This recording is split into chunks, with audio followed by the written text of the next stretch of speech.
We're finally here. Tomorrow we begin a new chapter at Universal Orlando Resort as we open Epic Universe. We built this place for you.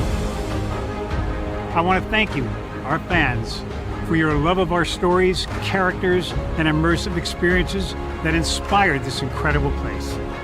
Epic Universe represents over 8 years of meticulous planning, immense creativity, and innovation, combined with unmatched craftsmanship and operational excellence on the part of thousands of people who have brought to life the stories and characters that live beyond each of Epic's portals. But it represents so much more.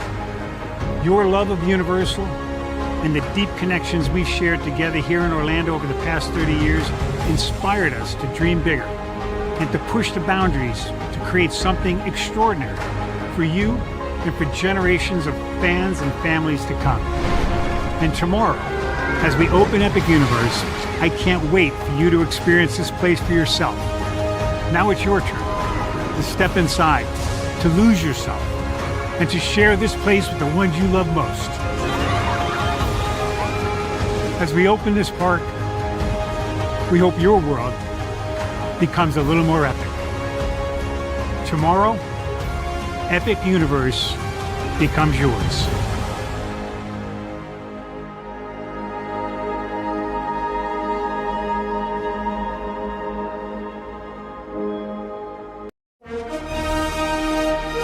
Prepare for a journey beyond imagination. Prepare for a journey beyond imagination, beyond belief, beyond anything you've experienced before. Universal Epic Universe, a new theme park where you'll step through extraordinary portals to 5 immersive worlds. Prepare for a cosmic voyage of discovery, an isle of fire-breathing excitement, a shadowy world of monsters and mystery, new wonders in the wizarding world, and a new way to play. Plus the splendor of a magnificent resort hotel overlooking the park. It's all new excitement at Universal Orlando Resort. A week's worth of vacation thrills with 4 amazing theme parks, a variety of spectacular themed hotels, and incredible dining and entertainment. It's all at Universal Orlando Resort, where you'll find new adventures every day. Explore the astonishing worlds of Universal Epic Universe at Universal Orlando Resort.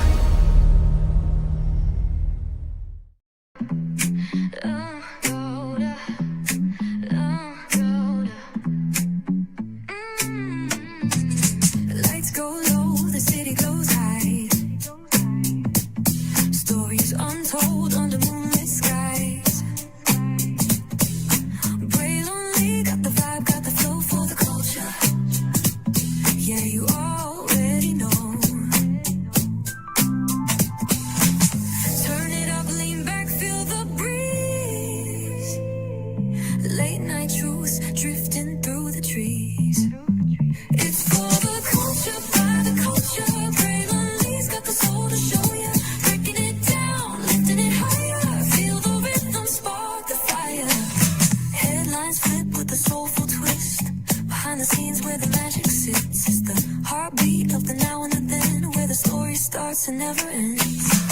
Tune in, lean and feel the groove. Every moment, a vibe you can't lose. It's for the culture, by the culture. Pray lonely's got the soul to show ya. Breaking it down, lifting it higher. Feel the rhythm, spark the fire.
Stay in control with next day delivery on most orders.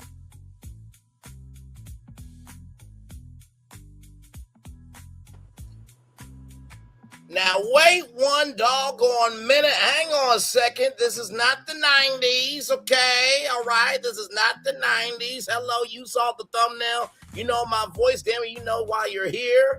Welcome in to another edition of Brainley's Virtual Tour Live after that amazing celebration with Dolly Parton. We are here now to talk about the Nintendo Entertainment System Network.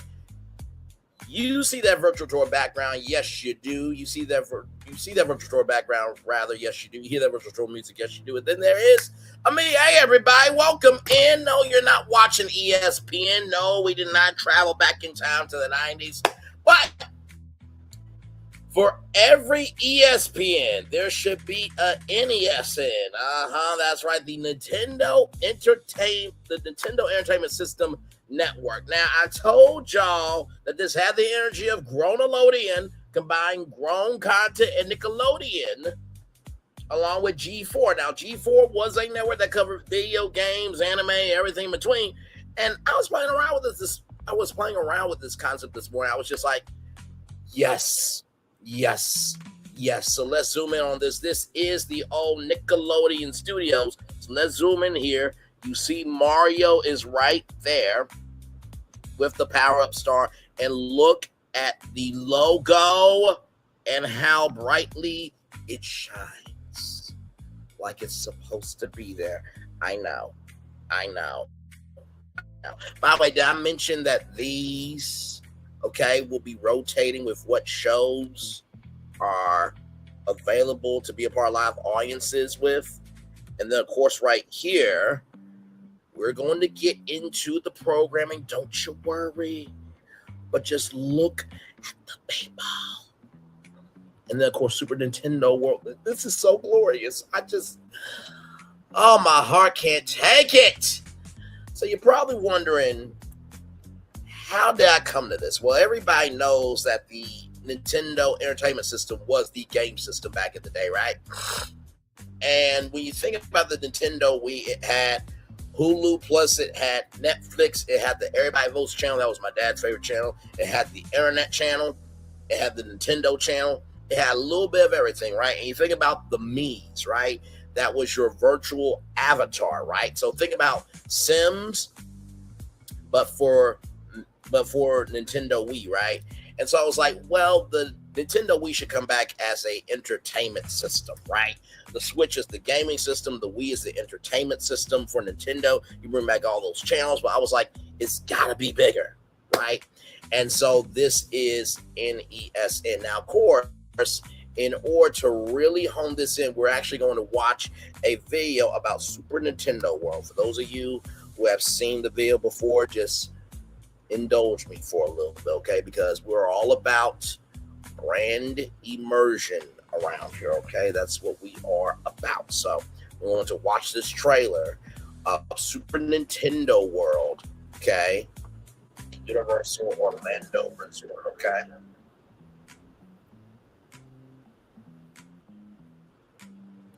And let's roll it. Here we go. Universal Epic Universe will be the 4th theme park at Universal Orlando Resort and will transport you to 5 immersive worlds filled with thrills and excitement. In Super Nintendo World, you'll jump into the action and discover a new way to play. When we started planning Epic Universe, we really wanted to create iconic worlds that deeply connect with fans. I'm a lifelong fan of Nintendo and grown up with these characters. I still remember opening up my NES system in 85 or 86. It doesn't matter how old you are. Everyone knows the Nintendo brand. We all have our favorite games. We all have our favorite characters. We're the fans. And so our primary goal was to make sure, not just for us, but for the guests, this was the ultimate Nintendo experience. You'll enter Super Nintendo World through the iconic green pipe. And once inside, you'll discover the most elaborate, interactive world we've ever created, featuring Super Mario Land and Donkey Kong Country. When you come out on the second level of Super Nintendo World with that vista, there's just not another view like it. You have Mount Beanpole right in front of you. You have all these colorful blocks, all the characters moving around. This world is alive around you. This world invites you to just come in and play. It's just about fun, man. It's all about fun. One of the features of Super Nintendo World is the power-up band. It allows you to play the games. It allows you to keep score. You can collect coins by punching blocks. You can find hidden elements throughout the land. You can see how you're doing compared to other guests in the park. There's so many places to look and to be engaged. You just get engulfed in it. And then you're like, okay, so what's the first thing you want to do? If we were going to do anything with Nintendo, there were a handful of things that we had to touch on, and Mario Kart was one of them. Mario Kart Bowser's Challenge is Bowser challenging Mario in a winner-take-all race, and you, as the guest, get to join them on this race through courses all selected from the Mario Kart gaming world. This ride is extremely innovative. We use augmented reality technology to bring this race to life in such a fun, visceral way. You can look at the characters, they look at you, you can throw shells at characters and change the outcome of the race. You can see all the beautiful scenery, and you also get the gameplay that's going on the image. It melds that game world into that real world. Everything in this world is designed to fully immerse you. The sights, the sounds, the food, the attractions. I love Yoshi. We couldn't do anything without bringing him along. Yoshi's Adventure is a family ride, which is just too cute for words. We're joining Yoshi in exploring Mount Beanpole in the search for 3 glowing eggs. It's a fun, colorful, interactive ride the whole family will love. You'll see incredible views of the world that you're not going to see anywhere else. Yoshi and Mario Kart, they're so iconic. Donkey Kong is one of the original icons, and we certainly couldn't do a Super Nintendo World without including him.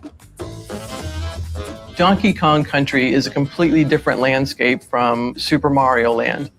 You're exploring through very lush jungle with rhythm and music.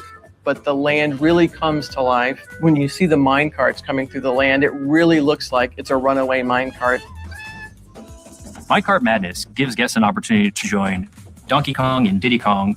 It's a coaster that has jumps, turns, leaps, dips, dives. It's got the most innovative technology inside of it to make us feel like we're actually jumping the track. There are 0 screens. It is all real show. It is all real thrill. It will blow their minds on what we were able to turn into a real life experience. When I see Super Nintendo World, what I see is the future of immersive experiences, where it's the gaming world and the real world being able to finally join together all around you. I think this place is going to allow so many families to connect and bond over these timeless video games. To me, I think that's why theme parks matter. You could go there 20 times and you will always find something new every single time. You got to come here and you have to see this place. Super Nintendo World is going to bring so much joy to our guests, and is one of the reasons why Universal Epic Universe will be an amazing theme park experience. Thank you so much, Universal, for that. What a wonderful, wonderful way to kick off this live stream. Now, of course, right, you have seen this thumbnail, right? But what is the minutia of this, right? How do we make this a reality? How do we take a video game system, one of the greatest video game systems, yahoo, going down the pipe, absolutely. How do we take a video game system that everybody knows and loves and make it a television network? Well, thankfully, you have a media genius on your team. And my mind is a whole arsenal. And also, too, I'm a nerd with a lot of free time. So we got a lot of good things working for your benefit. But also, too, as this brother right here and this brother will tell you, I have extensive experience in doing this. Like I said, I pitched Grownelodeon. I pitched G4. I've pitched, different rides and attractions. For example, shout out to Attractions Ideas and his ride capacity video about Epic Universe. I've made 7 new rides for Epic Universe. 6 if you include the Celestial Cade. Okay, all right. Also, Disney World. I mean, do we need to go down, Disney's Imagination Wood Studios? Do we need to go over the fact of the Epcot, not the Epcot expansion, but the Animal Kingdom expansion? Do we need to go over the Walt Disney World rebrand master plan? Do we need to go over the Disney's composition of Magic California Adventure theme park? I can go on and on and on and on and on all the businesses that I've pitched. Okay. The 5th theme park for Disney World. So I've done this. Okay. I'm not new at this. I'm true to this. Right. And as I was thinking of this, I'm just like, okay, Nintendo, they are transitioning into an entertainment company. I feel like this will be the culmination of it. And of course, inside this hallowed building would be a Nickelodeon Studios museum. You cannot do this without honoring the fans of Nickelodeon, because if you do not include that, you are going to have hell. Okay? Just let you know that right damn now. But also, too, I will include a Nickelodeon Studio selfie museum inside this, so that way people can have those memories of Nickelodeon Studios. So, I think I talked your ear off long enough. Let's dive in to the Nintendo Entertainment System Network. Here we go. I am so excited about this. Okay, here we go. So, here we go. NESN, the Nintendo Entertainment System Network, the ESPN of media, entertainment, pop culture, video games, and content creation. Number one, the big idea, NESN should not be a traditional video game channel. It should become a 24/7 media brand built around the idea that Nintendo is a shared language between generations. NESN covers the entire world around Nintendo, video games and esports, movies and television, animation, theme parks, music, internet culture, content creators, technology, fan communities, collecting, game development, competitive gaming, Nintendo history, behind the scene stories, the business of entertainment, and Broadway. There hasn't been a Legend of Zelda play on Broadway yet, but damn it, I believe that if there could be a Disney Broadway group, why can't there be a Nintendo Broadway group? Just saying. The inspiration behind ESPN's Sports Media Mile, the inspiration is ESPN's Sports Media Mile, but instead of treating video games as the only thing happening, NESN treats entertainment and fandom as a living ecosystem. So here's the core philosophy.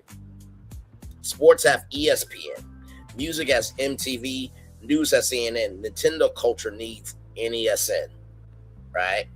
So the brand plan, the brand identity, full name, Nintendo Entertainment System Network, short name NESN. The visual identity should deliberately celebrate Nintendo's legacy without feeling trapped in nostalgia. The brand should combine the authority of a major sports network, Nintendo's sense of play, the energy of internet culture, the credibility of entertainment journalism, the community of Twitch and YouTube, the storytelling quality of a documentary brand, tagline options, NESN, the world is playing, other options, play the culture, where the world of play comes together beyond the game. Nintendo is the conversation, okay? Or, if I just add one, if you want to know what is a 10 out of 10, come to NESN.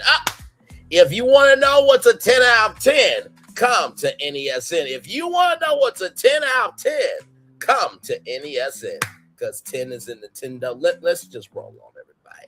That's my favorite one. All right, let's continue on. The network architecture. NESN should operate as a media ecosystem, not just one television channel. NESN Television, the flagship 24/7 linear and streaming network programming, includes live daily shows, news, interviews, esports, creative programming, documentaries, entertainment coverage, Nintendo history, special events. NESN Plus, the premium streaming destination. Well, I mean, you could call it Nintendo Power Plus. I mean, bringing the history of the Nintendo Power magazine and turning all that into digital content. I mean, how many issues does Nintendo Power have? It would take some time to transcribe them into full-fledged episodes, right? But then again, Nintendo Power did come back as a podcast from Nintendo. So, yes, indeed. Let's continue on. Potential content, full live event coverage, archive programming, extended interviews, creator series, tournament replays, premium documentaries, and exclusive shows, NESN news, a digital newsroom covering Nintendo gaming, entertainment, animation, anime as well, movies, television, creators, internet culture, NESN Studios, the original content division, producing documentaries, reality shows, comedy, animation, anime as well, creator series, podcasts, and live specials. NESN Esports, the competitive division, it should cover Super Smash Bros., Mario Kart, Splatoon, Pokemon competition with rights and partnerships permit, independent competitive events, collegiate gaming, and the entire Nintendo library. Okay, so that includes, for example, Kingdom Hearts Disney, because there's a new Kingdom Hearts coming out of the Nintendo Switch 2. Clock that tape. You're welcome. Speedrun tournaments, ladies and gentlemen. NESN creators, a formal network for content creators. Nintendo fans could apply to become correspondents, hosts, reviewers, tournament commentators, regional commentators, documentary contributors, regional creators rather, documentary contributors, and how about some esports commentating as well?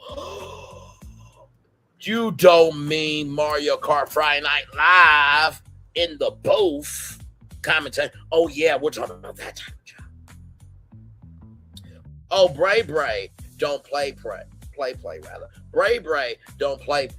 Bray, don't play. Moving on. Yes, indeed. The philosophy plan, the most important thing is that NESN cannot treat fans like customers who only consume advertising. Disney, I'm going to read that 2 more times just for you. The most important thing is that NESN cannot treat fans like customers who only consume advertising. The most important thing is that NESN cannot treat fans like customers who only consume advertising. The philosophy should be fans are a part of the newsroom. A Mario fan, a Zelda theorist, a speedrunner, a collegiate esports player, and Nintendo historian all understand different parts of the culture. You know, I wonder if Game Theory could be a potential partner to NESN and MatPat. I think so. Let's continue on. Yes, let's continue on. Along with many other content creators as well. NESN gives those communities a platform. 5 brand principles. Number 1, play is culture. Gaming is no longer a niche. It affects movies, fashion, music, sports, education, social life. Number 2, every generation belongs. NESN serves as kids discovering Mario, teenagers playing Splatoon, adults who grew up with the NES, parents playing Nintendo with their children, and just anybody who is just simply a fan of just being a nerd, being a geek, being an outsider, being just different, and everything in between. Number 3, the creator is now the me. A creator should not simply promote NESN. They should become NESN programming. Number 4, entertainment is connected. A new Mario game can lead to a movie, merchandise, theme park attractions. Remember Nintendo K, that Family Entertainment Center franchise that I pitched live on YouTube. YouTube discussions, competitive tournaments, fan art, music, fashion. NESN covers the entire chain. Number 5, serious journalism can still be fun rather. NESN should have real reporting while maintaining Nintendo's spirit of joy, curiosity, and imagination. Number 5, the programming game plan.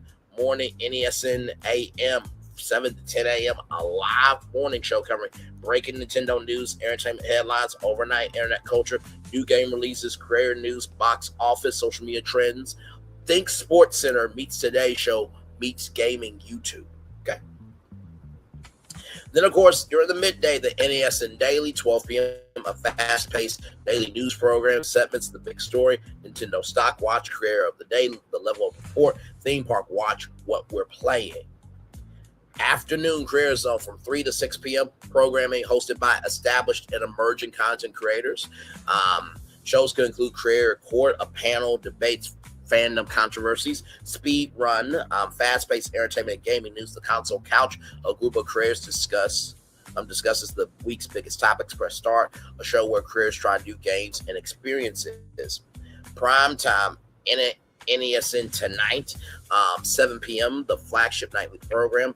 This is NESN's version of Sports Center, Entertainment Tonight, and Late Night Discussion. It covers major Nintendo news, movies and TV, creator stories, competitive gaming, internet culture, interviews. 9 p.m. original programming, examples behind the cartridge, documentary series exploring iconic games, the players, profiles of Nintendo creators, developers, competitors, fans, and also too, I will also say collectors as well, because we know that there are a lot of people who collect a lot of Nintendo merch. Okay, Power Up, rather, a business series examining the economics of entertainment and gaming. Nintendo Nation, a travel series visiting Nintendo fan communities around the world. Level Select, a competition series where creators enter Nintendo-inspired challenges. Number 6, the ESPN model. This is where NESN becomes truly powerful. NESN should create their own versions of major ESPN formats. Sports Center will be Play Center, the biggest stories across Nintendo culture. First Take, Press Start, debate, creators argue about major fandom issues. College Game Day will be Game Day live broadcasts from major conventions, esports championships, theme parks, Nintendo fan events, college gaming tournaments, and anything and everything in between. So here's the thing. The real Nintendo fans know that this will not be 30 for 30. No. This will be 64 for 64 for Nintendo 64. So 64 for 64, player one. You're welcome. Premium documentaries, examples, the rise of Pokemon, the Nintendo 64 generation, the console wars, the story of Smash, the Super Mario Brothers movie, how Nintendo changed theme parks. The content creator plan, NESN's secret weapon should be creator ownership and participation. Create the NESN Creator Network. Creators apply in categories: gaming, entertainment, comedy, animation, anime, theme parks, news, reviews, podcasts, cosplay, and music. 3 levels: rising players, emerging creators, NESN All-Stars, established creators receiving program opportunities, Hall of Players, legendary creators, industry voices. Creators receive studio access, production assistance, revenue opportunities, advertising partnerships, live event opportunities, television appearances, podcast deals. This prevents NESN from looking like a corporate network pretending to understand YouTube culture. Marketing plan, phase 1, the world is playing. The launch campaign shows people playing everywhere. A child playing Mario, a costume and streaming, parents playing with their children, a speed runner, a grandmother playing with Wii, a theme park fan, a Smash tournament. The message: Nintendo isn't just something you play, it's something you live. Phase 2, creator takeover. Give creators control of the launch instead of simply buying commercials. NESN launches with hundreds of creator partnerships. Each creator answers, what does Nintendo mean to you? Their answers become short-form content across YouTube, TikTok, Instagram, and streaming platforms. Now, if you guys remember, there was a thing called Crashing the Super Bowl that Doritos did. Imagine, hey, would you like to be on national television? We're going to be launching a brand new network called NESN, the Nintendo Entertainment System Network. Record your commercial. And guess what? We are going to choose some of the best ones that will air on NBC and in all of national media. Can you imagine your 30-second, 60-second commercial of how much Nintendo means to you is broadcasted to the world on national television and all the national platforms?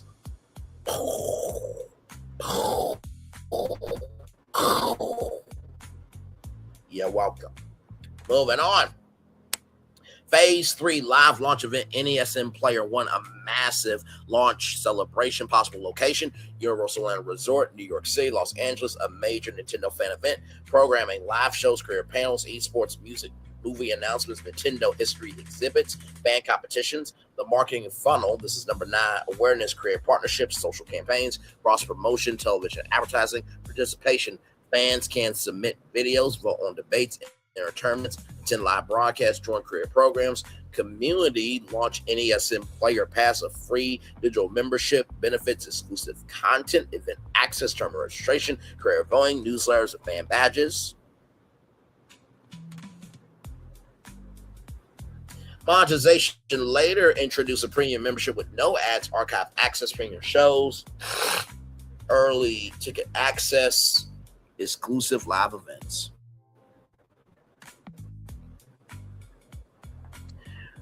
Now, would it be fair to say that Nintendo should launch N64, the official Nintendo fan club?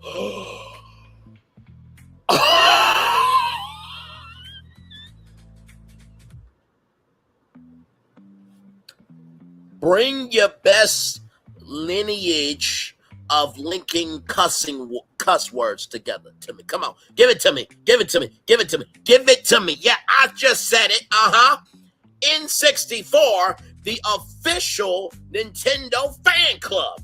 N64, the official Nintendo fan club. You're welcome. Don't play with me. I did use 64 before as the official Universal fan club. Don't play with me.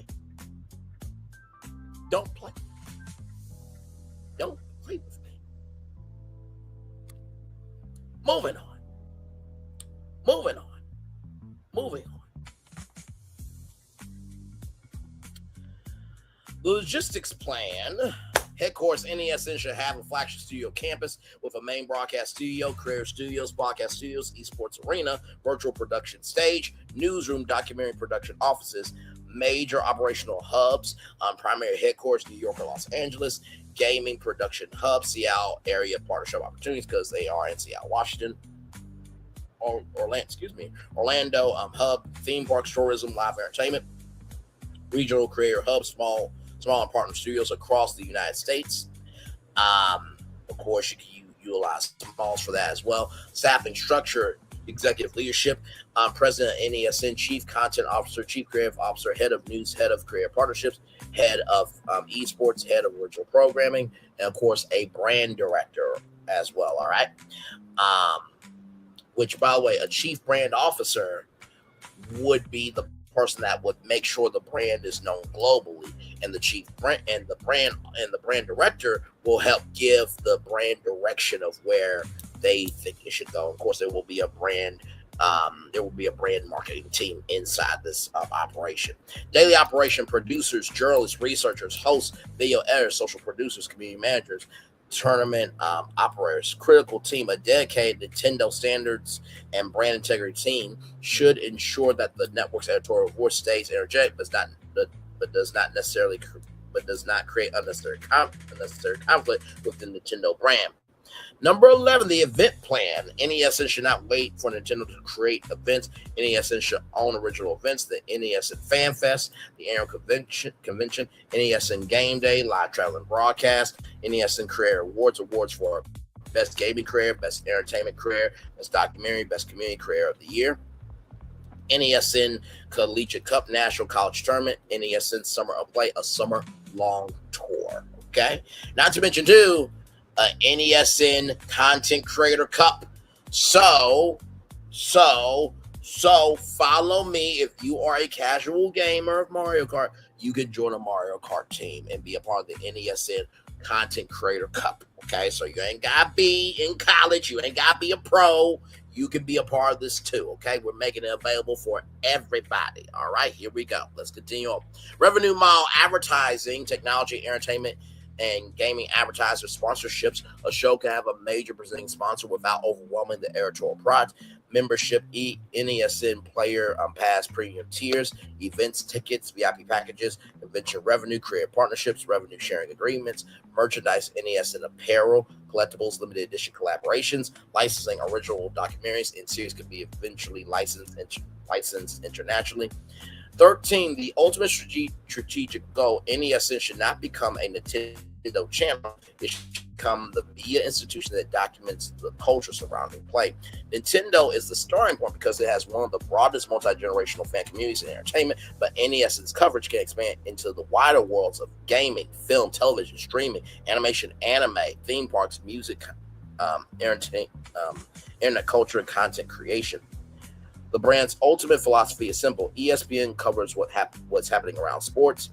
NESN covers what happens around play. That gives NESN a much bigger long-term identity than a standard gaming network. It becomes a place where a new Mario game, a career controversy, a major animated movie, a theme park opening, a Smash tournament can all be covered by the same media ecosystem. NESN would make Nintendo culture feel as live, important, and continuously covered as sports culture. I can also create a visual concept image of the NESN headquarters studio logo and 24/7, 24 hours, 7 days a week programming universe. Now, this is the one for Nickelodeon Studios, right? That's pretty cool how AI can do that.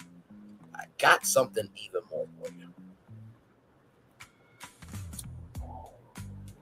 I don't know if y'all ready for this. In 5, 4, 3, 2, 1.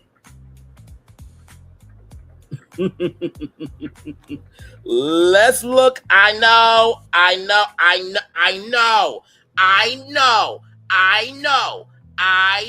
Why am I not hired? I know. Why am I not getting paid $20 million a year? I know. Why isn't BFP Imagineering dominating everything in theme parks, media, entertainment, culture, everything in between?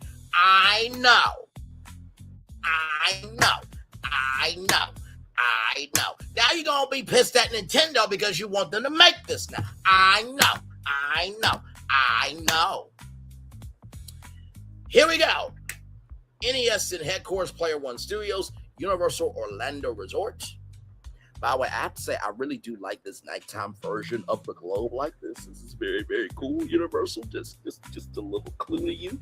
If you want to make it, your globe is amazing as it is.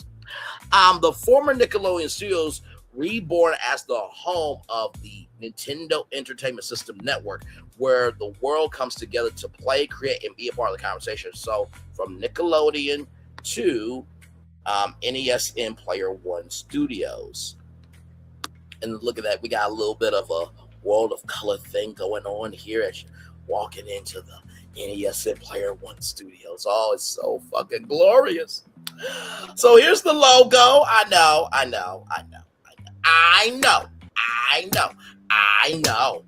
Play, create, compete, watch, and connect. The 24-hour programming universe. NESN AM live morning show. News, culture, and trends. Play Center, 10 a.m., Top Stories Fast, 12 p.m., the NESN Daily, your daily level up, 3 p.m., Career Zone, made by Careers for Everyone, 7 p.m., in NESN Tonight, prime time every night, 9 p.m., original series documentaries, profiles of real stories, 12 a.m., esports prime time, tournaments, competition highlights, 3 a.m., Retro Rewind, Classics History, the Legacy of Play, 5 a.m., the Play Loop, Relax, Play, Watch, Repeat. And of course, on the weekends, will be unscripted programming. It will be movies. It'll be documentaries. All that stuff will be on the weekends too. Okay? It's 24/7, damn it. So, across every platform, NESN Plus, stream everywhere, YouTube videos and live, Twitch live community, TikTok short form fun, podcasts, audio everywhere, news at Breaking News Social, join the conversation. Join the community, player pass, exclusive content, event access, early tickets, fan rewards, and more. It's free to join. Now that is what the esports arena could look like. I know.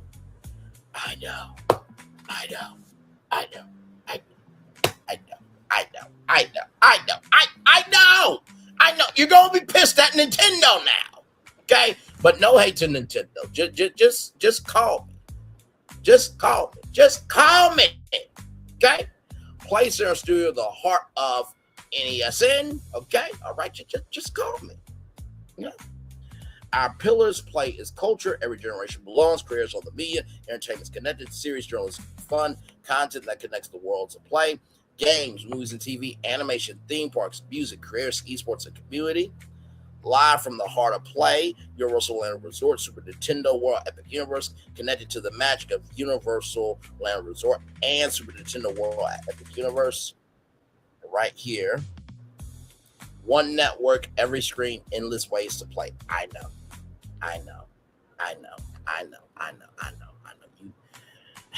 You, y'all need a hug, don't you? You need a hug. It's. Hang on,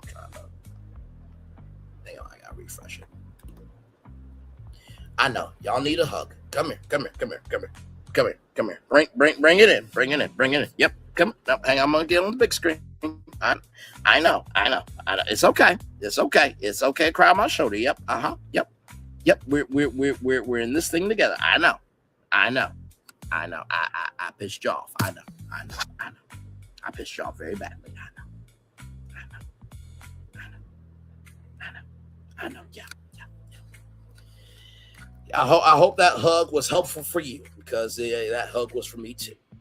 Hey, you are you win because of that globe. But that's not the only thing we got to talk about. So, with that being said, now, right, we do have more here, okay? We do have more here. So let's keep going. Do not worry. Phil and Thornton are going to come up here as soon as I'm done with the pitch.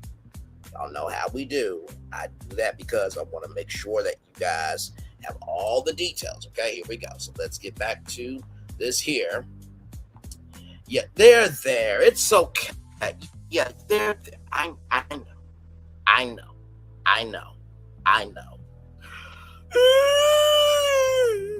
You brought G4 Baggins was glorious. I know.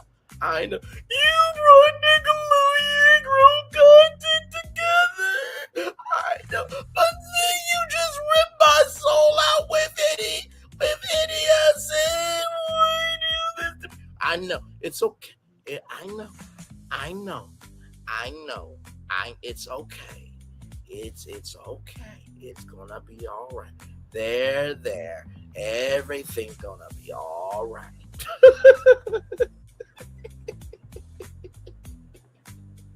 Let's continue here. Absolutely, this is stronger than placing NESN in any ordinary television building. NESN headquarters, Player One Studios, former Nickelodeon Studios, Nintendo Entertainment System Network, the old Nickelodeon Studios becomes the symbolic birthplace of a new generation of interactive entertainment media. NESN headquarters and Player One Studios. The concept is almost poetic. The building that helped define children's television and early interactive entertainment culture becomes home to the network documenting the future of play.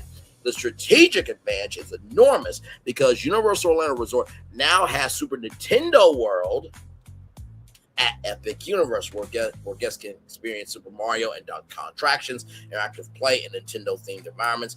That makes Orlando a natural storytelling headquarters for a Nintendo-centered media concept. The headquarters philosophy: if Nintendo is the game, then NESN is the place where the world talks about playing it. The building becomes the physical home of the conversation. Inside the network, the headquarters operates simultaneously as a television studio, a live newsroom, a career campus, an esports venue, a production studio, a fan destination, a public attraction, a corporate headquarters. This is where the ESPN model becomes more ambitious. ESPN has Bristol. NESN has Universal Orlando Resort, okay? And listen, the only thing that ESPN has is the wide world of sports, okay? Now that's not bad, okay? But Bristol, Connecticut, okay, versus this. Prepare for a journey beyond imagination, beyond belief, beyond anything you've experienced before. Universal Epic Universe. A new theme park where you'll step through extraordinary portals to 5 immersive worlds. Prepare for a cosmic voyage of discovery. An isle of fire-breathing excitement. A shadowy world of monsters and mystery. New wonders in the wizarding world. And a new way to play. Plus the splendor of a magnificent resort hotel overlooking the park. It's all new excitement at Universal Orlando Resort.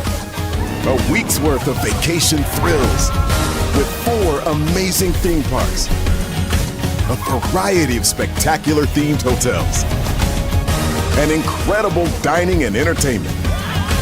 It's all at Universal Orlando Resort, where you'll find new adventures every day. Explore the astonishing worlds of Universal Epic Universe at Universal Orlando Resort. So you mean to tell me that Bristol, Connecticut is better than that? I'm just saying. Listen to all the ESPN fans, shut your ass up, okay? This is the ESPN for everybody else, okay? And eventually, ESPN is going to have an esports division. Do you know why? There's a video game rather called Disney Speedstorm. Don't know if you know, but it's basically Mickey Mouse Kart. Okay? All right? Just like Mario Kart is. Shut the fuck up. Moving on. The NESN building transformation, the exterior press start, the outside of the former Nickelodeon Studios becomes a giant entertainment beacon. At night, the building transforms into an animated digital canvas with NESN headlines, live tournament scores, countdown clocks, career milestones, upcoming Nintendo releases, fan artwork, live audience reactions, but the building should retain a small architectural tribute to its Nickelodeon history. This is Braylon Lee that you're talking to. You don't think I wasn't going to make sure Nickelodeon Studios were covered? Oh, and by the way, that would also mean that Nintendo New York would have to have a NESN studio inside Nintendo New York. That also means the San Francisco studio. The Nintendo San Francisco store would have to have that. No, that's too. Braylon, shut your ass up. No, you can't say that. No, you've already broken them. No, don't you do. Okay, you know what? Just what if the Nintendo store became a thing like a Disney store and like Toys R Us, and then you can have an NESN studio, mini studio in every Nintendo store across America. Oh my God. Okay, you know what? Let's roll on. That's too much. That's too much. That is way too much. I'm just gonna put that comment there. I'm just gonna roll on. I'm gonna move on. It's just too head exploding. It's just too head exploding. It's too head exploding. Let's continue.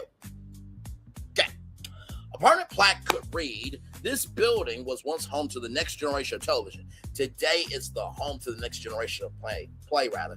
That history makes the building feel earned rather than simply rebranded rather." Level 1, NESN Plaza, the public-facing heart of the building, features the Player One entrance, a massive entrance designed like stepping through a portal from the real world into the digital world. The NESN store, official merchandise, NESN apparel, Nintendo merchandise were licensed, career collaborations, limited edition collectibles, event merchandise, play center cafe, a restaurant/social space with screens, gaming stations, any live NESN programming, fan meetups, the timeline of play, a permanent interactive exhibit covering Nintendo history, the NES, Game Boy, Nintendo 64, GameCube, Wii, Nintendo Switch. And yes, we're talking about the Game Boy Micro as well and the Game Boy Color. We're also talking about the accessories like the Game Boy camera that showcase and white pictures. Oh, we're not playing around here with this, okay? All right. Oh, did I mention that the Nintendo Cage will also have an NES in studio inside the Nintendo Cage? Did I mention that? I forgot to mention that too. Nintendo Switch content creation, esports, Nintendo in movies and theme parks, and culture at large. Once again, there.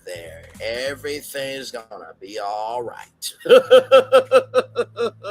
Level 2, the live television floor. This is the network Studio 1A, the Today Show where meets ESPN Sports Center floor. Studio 1, NESN AM, large windows looking out toward Universal Studios Florida, allowing the morning show to feel connected to the park and the entertainment capital surrounding it. The show broadcasts 7 a.m. to 10 a.m. NESN AM live. Every morning, guests outside can become a part of the broadcast. Studio 2, place there, the flagship nightly news studio. This becomes the visual heart of NESN. Imagine massive digital screens, live social media walls, giant game-inspired graphics, rotating interview stages, and a live audience. Studio 3, creators own smaller, flexible studios for podcasts, YouTube shows, interviews, creator collaboration, short-form content, and NESN Plus content as well. Level 3, the creative floor. Here's where the creators come in.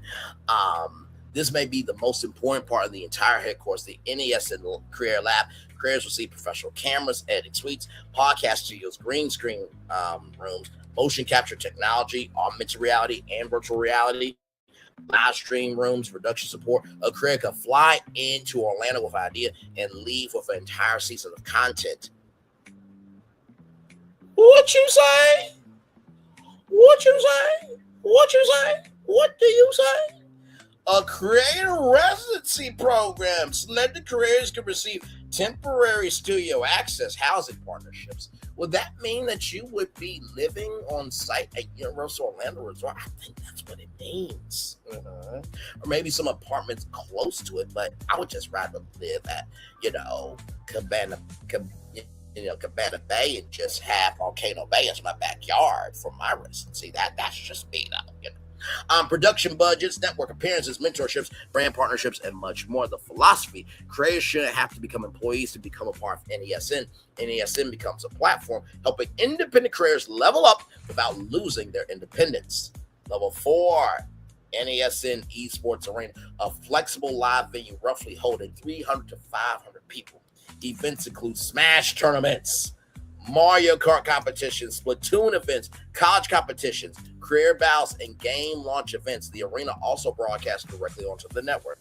The key innovation: the audience inside the arena should see a live scoreboard showing social media voting, live chat reactions, global audience participation, tournament stats. Okay? All right. And of course, viral clips, right? Which I'm sorry, let me flip the first line back. I gotta put this. There's gotta be one more thing. Just one more thing. I would say the last thing that they need. What is the last thing that they need? My God. Oh, you know what? Inside your app. When you now this will only happen if you're there, right? So when you open up the NESN app and you are on site Universal Orlando Resort, the NESN Esports Arena app will that section will be in the app. The NESN Esports Arena will be a section in the app. But here's the cool thing, though. You can watch exclusive content on your app that will not be broadcast on NESN.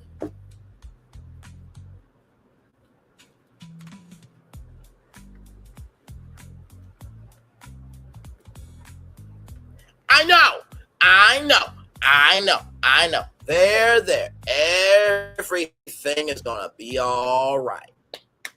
The brand synergy machine, this is where the location becomes extremely valuable. Nintendo and Universal already have a major theme park relationship through the Super Nintendo World. Epic Universe, which opened in 2025, is a part of Universal Orlando's expanded 4 theme park destination and includes the Nintendo themed world. NESN could connect the entire destination. Morning, NESN AM broadcast for Player One Studios. Afternoon, creators film at NESN headquarters. Even the network goes live from Super Nintendo World, Universal City Walk, Universal Studios Florida, Epic Universe for special licensed events.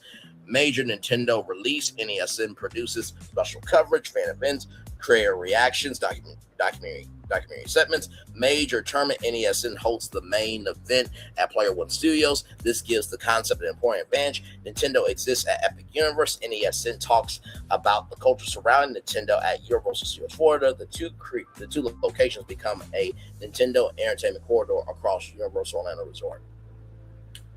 You know, I wonder if I got a clip on my YouTube channel, our YouTube channel, about something about this. Let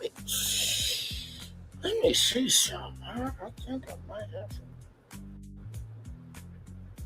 Oh, I almost forgot. I did pitch a Nintendo Water Park franchise too. I did do that. Yeah, I did. But there is just one more thing.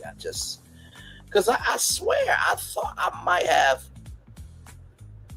done something. I swear to God, I really thought I might have done something.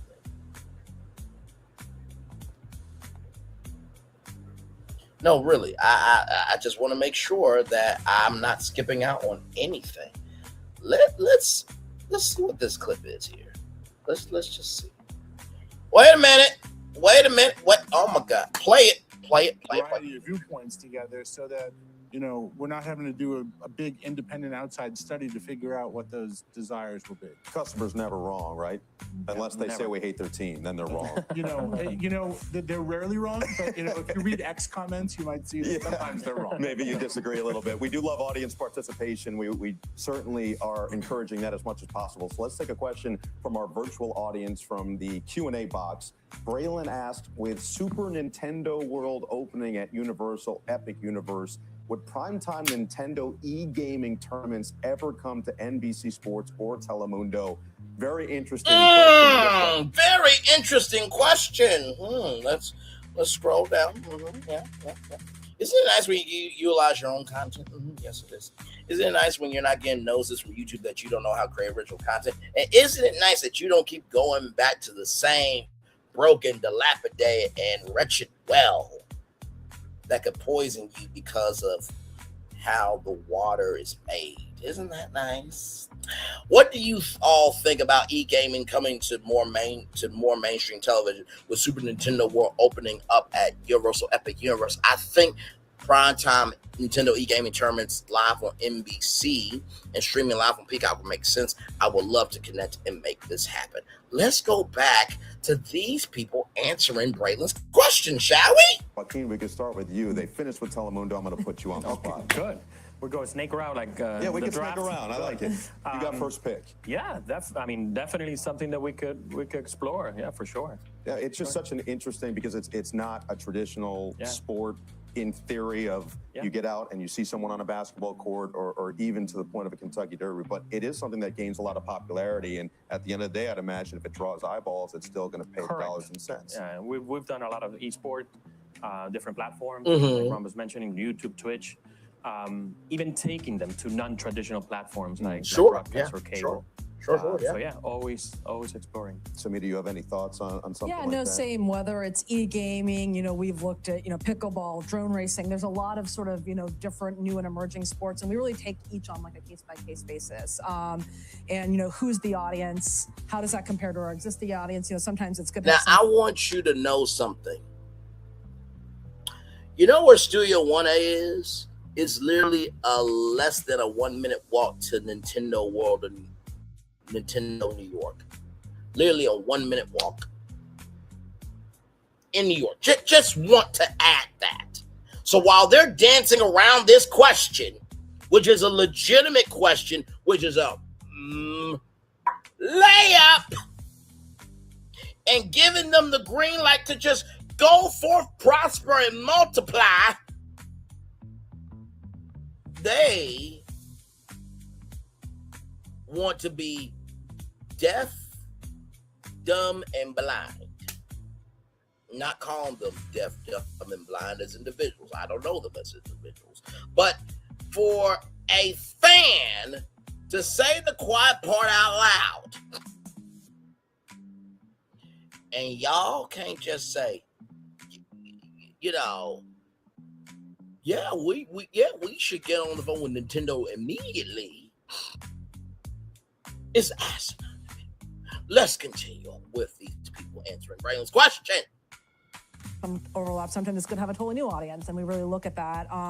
And also, you know, what's the right platform? Is this something that we should put on TV? Is this something we should put on streaming? Or if we should partner with for a different platform? But we look at things opportunistically, and especially things like gaming that are really, you know, sort of, you know, really at the forefront right now of consumption. It's definitely something we look at a lot. Alexa, I'm curious your perspective, because as someone who does something like a dog show, it's not your typical sporting event, but you clearly have an audience that you're trying to hit. It's exactly what Ron was talking about, considering the customer. So if you were to produce something like esports, how niche are you making it, and how much are you then trying to distribute and grow the audience simultaneously? Yeah, I mean, I think like the Derby, you want to strike the right balance, right? You want to make the diehards feel seen. You want to make the casuals like learn something. I mean, my approach to any broadcast is always, you know, make me smarter, you know, make me smile and make it stick. So if I can find the right balance of that through storytelling, I think it doesn't really matter what the content is. But actually, that's a lie. The lie detector determined she told a lie. The reason why is because if you're not giving anything worth people tuning in for, it doesn't matter it doesn't matter the format of how shiny you make it. Housewives Ultimate Girls Trip, for example, which y'all will get a review tomorrow. Okay, we had Dolly Parton, we had to honor Dolly today. That was non-negotiable. Okay. But Housewives is celebrating 20 years. The content that is making people watch Bravo and watch Peacock the next day is because there is a history there of content that has been percolating and curated correctly to match any and every fan base and demographic and everything in between. So if you don't understand the audience you're trying to reach, then you won't know the content to produce for that audience. No disrespect to this, but that was a lie. Let's continue. I like that. Let's go to another audience question right here at CNBC. State your name and your school and fire away. Hi, my name is Nicole Pissarro. I'm from Montclair State University. I wanted to ask, what is one thing about the industry that you all didn't know before you got started?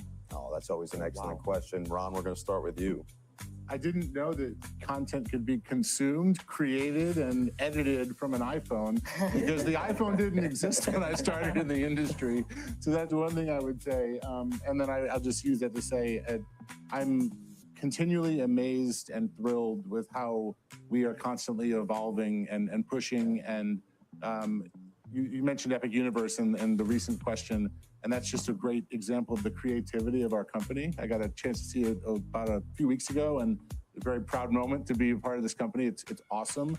But I think the creativity, and there really is a spirit in this industry that if someone can think it, it can happen.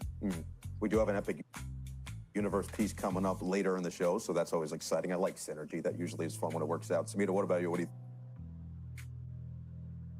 Want that smart, casual, high intellect vibe? These bold blue. I am that vibe. Moving on. Shout out to that black brother right there. Yes, indeed. Let's continue on. The annual event, NES and PlayCon, the network's annual convention, takes place across Universal Orlando day one Player One Studios, career panels, podcasts, industry interviews. Day 2, esports championships. Day 3, Universal Wide fan experiences. Day 4, a massive NESN awards ceremony. The headquarters becomes the central broadcasting command center for the entire event. The strategic reality, I will structure this as a hypothetical official partnership rather than assuming the former studio building could be simply occupied. Real estate, Universal operating plans, existing uses, Nintendo licensing rights will all need to be negotiated. But as a concept, the synergy is exceptional. The location tells the story. Nickelodeon helped define the kids who grew up playing Nintendo. Those kids became gamers. Those gamers became creators. NESN becomes the network of telling their stories. And now the network sits at Universal Land Resort, while Super Nintendo World Epic Universe gives fans a physical Nintendo world to visit. Now, with that said, do you guys remember with Nickelodeon Studios, they had to say over 1,000 times of that this show was taped in front of a live audience at Nickelodeon Studios at Universal Studios, Florida. Give me one moment.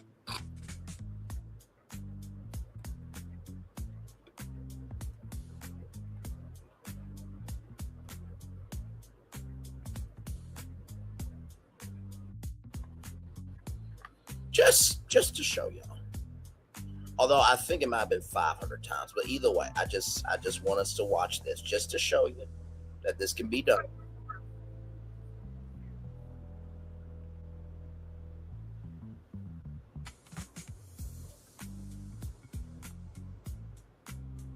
Honey, honey, honey, honey, honey. Hi, Honey, I'm Home was taped before a live audience in Nickelodeon Studios at Universal Studios in Orlando, Florida. Baby, that's us. What a revolting development, Doc. This is quite a momentous historical occasion, you know. Next on Nick.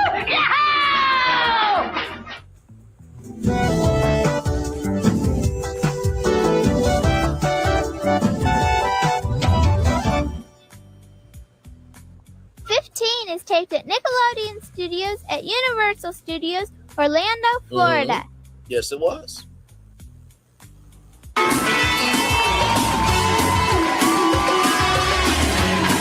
Nick Arcade is taped before a live studio audience at Nickelodeon Studios at Universal Studios, Orlando, Florida. Is coming. On the basic. Don't miss tonight's sneak peek of Nickelodeon's newest Nicktoon, Rocco's Modern Life. Tonight, right after Ren and Stimpy on Snick. What Would You Do was taped in Nickelodeon Studios at Universal Studios, Orlando, Florida. What would you do?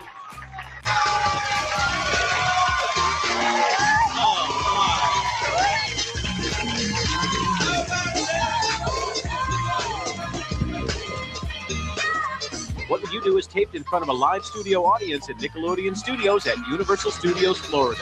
By the way, when those kids were running across that grass, that was actually real.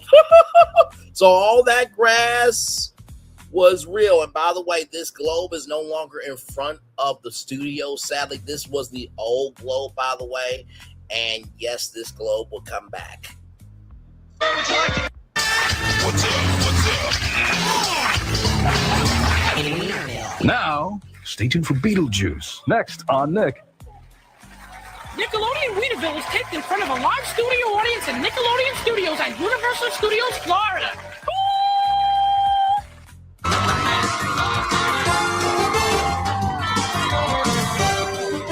Get the Picture was taped before a live audience at Nickelodeon Studios at Universal Studios, Florida. I think y'all get the picture. Hey, see what I did there? Moving on. So yes, indeed, here, then, of course, there is the concept there that you guys saw. Now, I said, how would this benefit NBC Universal as a media, entertainment, and tech company, Nintendo, Universal theme parks, and everybody in between from a financial standpoint and a cultural standpoint? Yes, if structured correctly, NESN could be far more valuable to the combined Nintendo, NBC Universal ecosystem than the revenue of one television network. Its biggest value will be creating a permanent media flywheel connecting games, creators, movies, streaming, theme parks, merchandise, and live events. Okay? continue on here. The biggest answer, NESN creates a new entertainment flywheel. Today, a Nintendo game may be released in the Nintendo and its partners separately marketed through advertising, YouTube, social media, publicity, and theme parks. NESN changes the equation. Game announcement, NESN coverage, creator reactions, Peacock specials, Universal theme park experiences, merchandise, tournaments, documentaries, new game launch. One intellectual property event could generate content and commerce across businesses that matters because the underlying businesses are already enormous. In 2025, Comcast media segment generated $27.1 billion in revenue. Studios generate $11.3 billion, and theme parks generate $9.8 billion. And you guys remember when I said that, Paramount Skydance could sell Nickelodeon? Remember how I said that Cartoon Network should go over to Sony and NBC gets Nickelodeon? Can you imagine if NBC got Nickelodeon?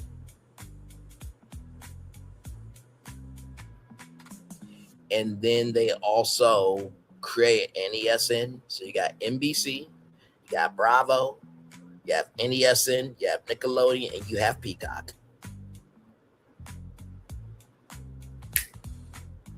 The snap of fucking up entertainment media, ladies and gentlemen. Okay.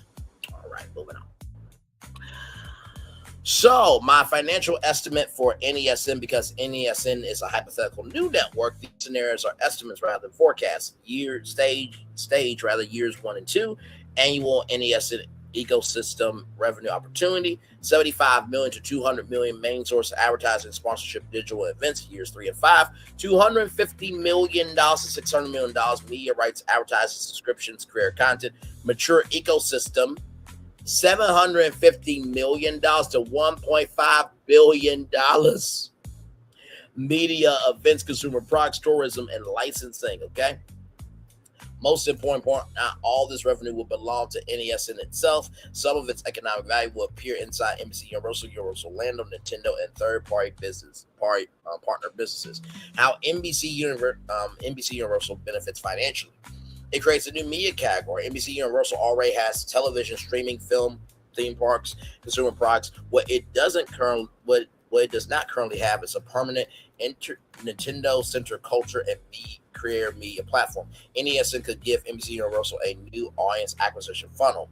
For example, a 16-year-old discovers NESN on YouTube, watches NESN career programming, starts watching the original series on Peacock, buys a ticket to NESN Fan Fest, visits Universal Orlando, visits Super Nintendo World, buys merchandise. That gives an extremely powerful customer lifetime value model. Number 2, Peacock gets a new content pipeline. Comcast reported 44 million paid Peacock subscribers at the end of 2025, with 5.4 billion of media segment revenue related to Peacock. And if you guys remember, YouTube Premium, starting in 2027, will also have access to NBC Peacock.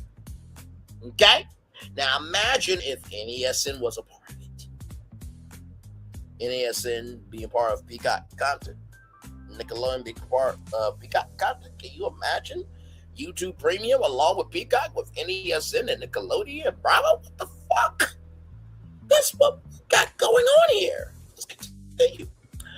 NESN could supply Peacock with original documentaries, career series, live tournaments, Nintendo culture specials, fan conventions, behind-the-scenes programming, and more. Potential value $100 million to $300 million annually in direct or indirect streaming value once mature.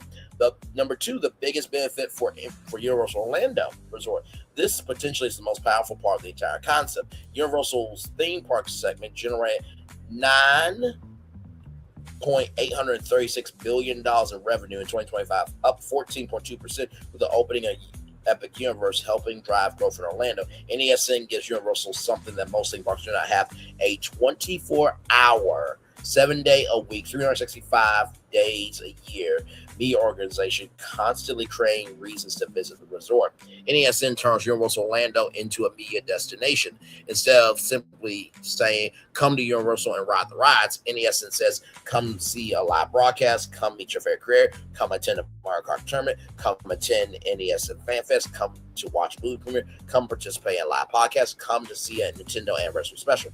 Potential economic impact. Even a relatively small number of incremental visitors can be valuable because Universal monetizes guests through park admission, hotels, food and beverage merchandise, Citywalk special events. If NESN generated 500,000 incremental annual event and media visits with an average of $150 to $300 attributable guest spending, that represents roughly $75 million to $150 million of additional gross guest spending across the destination. If the model grew to a major annual destination, the upside could be substantially higher. Remember that Rainbow Road roller coaster I pitched instead of Fast and Furious? And remember taking down Jimmy Fallon's ride and then rebranding it as the new Dark City Townhall ride, along with, Pikachu powering New Dark City? Remember that? And remember how I also talked about the Simpsons going out and Yoshi Island going in that area where you can see Yoshi's walking around? Yes. Remember how I also talked about how there could be Super Mario Sunshine at Islands of Adventure?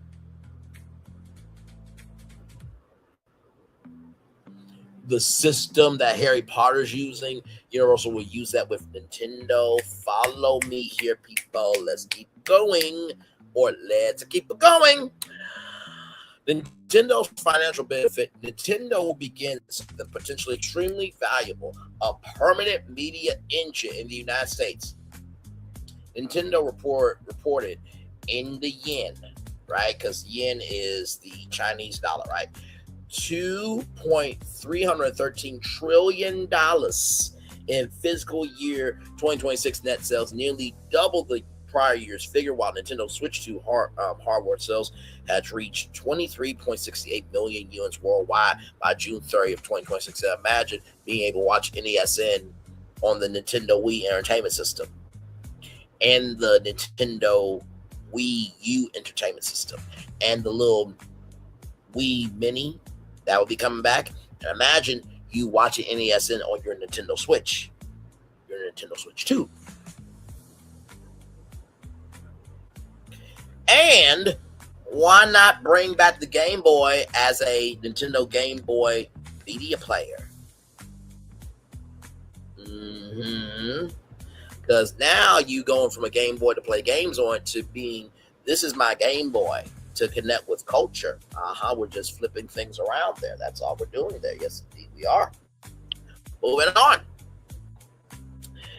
NESN could make Nintendo releases cultural events instead of individual market campaigns. Example, a new Zelda game without NESN, Nintendo Direct advertising, influencer partnerships, press coverage. With NESN, Week 1 announcement coverage, Week 2 History of Zelda documentary, Week 3 creator speculation shows, release week 24-hour coverage, following month developer interviews, 3 months later community tournament, 6 months later Peacock documentary.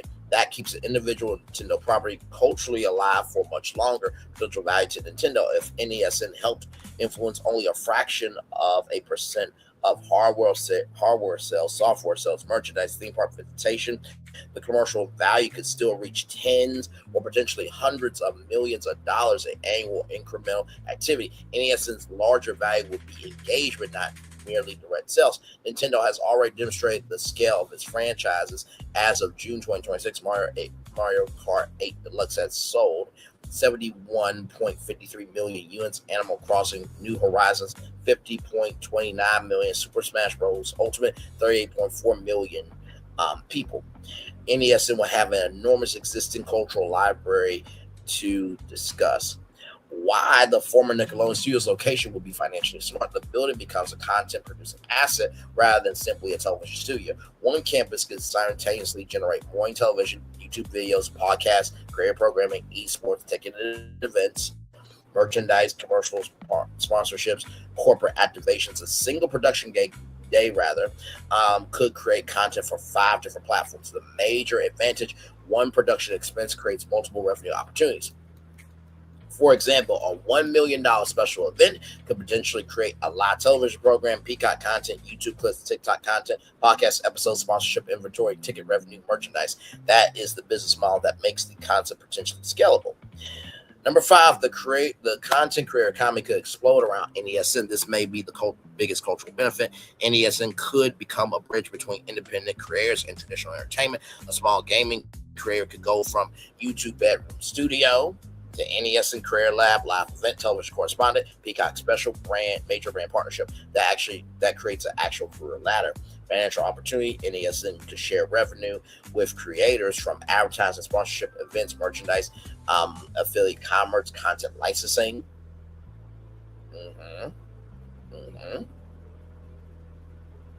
I know.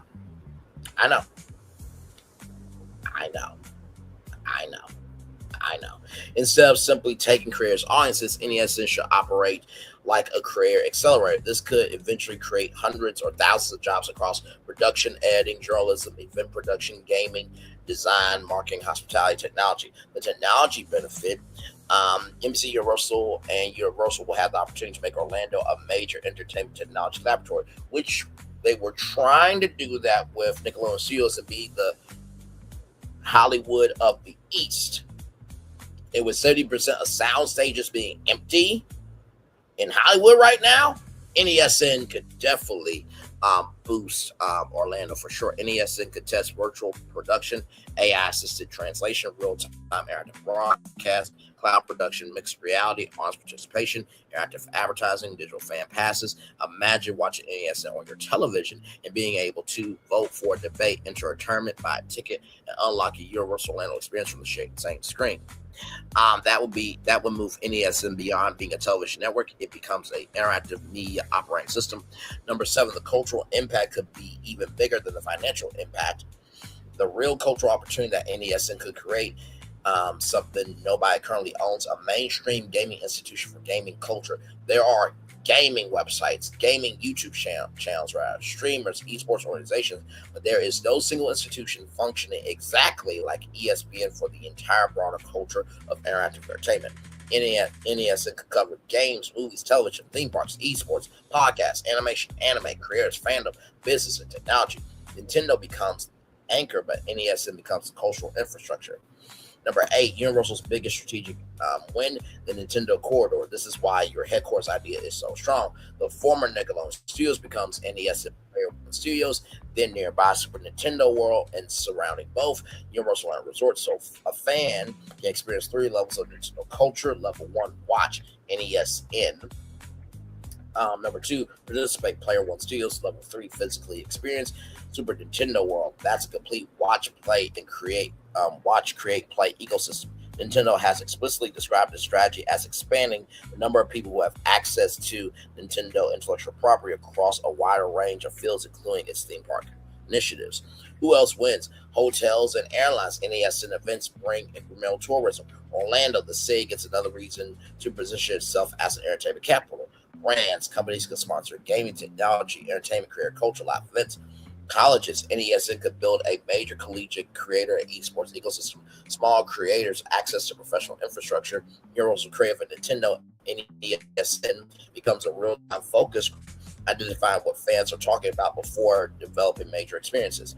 My honest financial assessment, I would not launch NESN as a giant $1 billion television operation. I would launch it as a $50 million to $100 million multimedia experiment and scale it over 3 phases. Phase 1, $50 million to $100 million digital network, studio, careers, live events. Phase 2, $150 million to $300 million full network Peacock expansion, esports and major events. Phase 3, $500 million plus international content, major sponsorship, consumer products, and global fan events.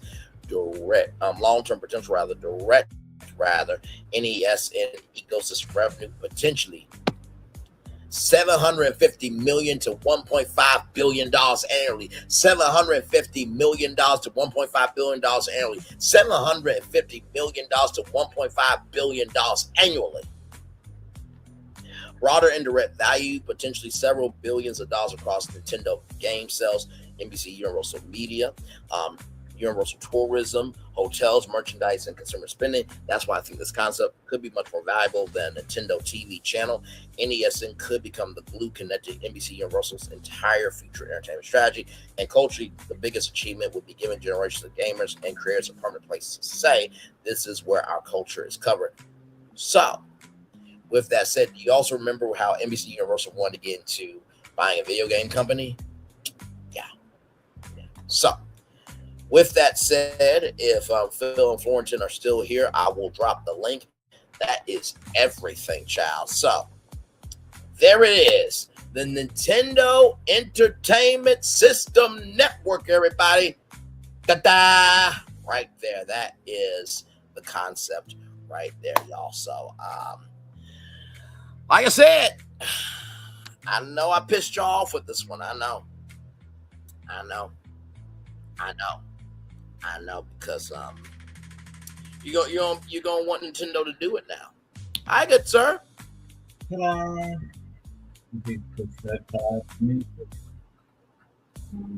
Very good.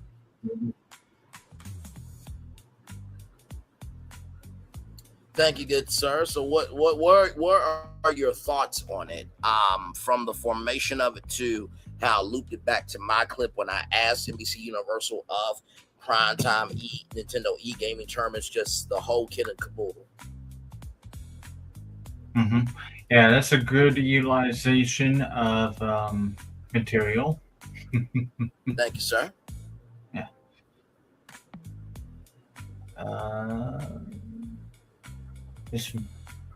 I'm looking forward to seeing if anyone bites. Yeah. Of course, like everything that we do. Yeah. I mean, when I thought about this, I was just like, I think Phil Florentin are not ready for this one. I mean, I pitched Grownelodeon. I pitched G4. I mean, this is like if G4 and Grownelodeon had a baby. Mm-hmm. Mm-hmm. Yeah. Hopefully Florentin's still awake. He just messaged me a little while ago, 21 minutes ago. Okay.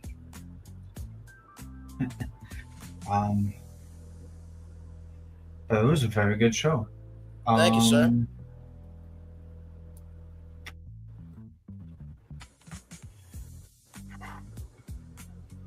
I'm just listening to the ahead. music I had created earlier, which isn't the Oh, same no. one that I shared earlier. Yes. I fixed it so that it could. When it means extended, I want it to be actually extended. So, okay, it said play full song. Yes. And it just did, I believe. Very good. Very good. Mm-hmm. Like I said, I hope that this one can really get out there in the algorithm.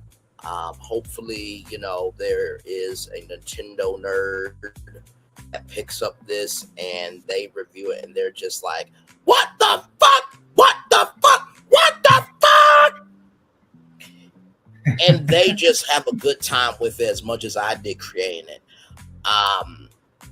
And like I said, that building is still there.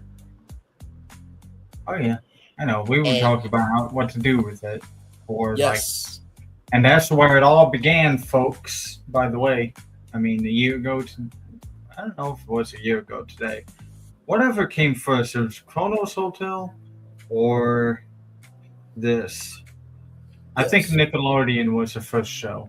Yeah, I think the Grownelodeon one was the first one where I started taking this, and not to mention too, like imagine that ride building where. Say that again. Where it all began, we came full circle. Tonight. Absolutely correct. In that Kaleidoscope Hotel, we brought all the 90s things together. And like I said before, imagine, if you will, with Grownelodeon, if there could be a Nickelodeon roller coaster and a Nickelodeon indoor, park, right? Or imagine a G4 culture troller, because y'all remember I did, G4 culture troller news. Imagine a G4 culture troller roller coaster. And then imagine a indoor ride where, guess what? The network is on the fritz, and you are in this indoor ride where you got to go through the network to save the network, right? And then, like I said, with the Rainbow Road roller coaster and that New Dog City Townhall, can you imagine riding the Rainbow Road roller coaster and you're going through NESN on the roller coaster? Like, my God. The things we could have, Phil. The things we could have. The things we can have.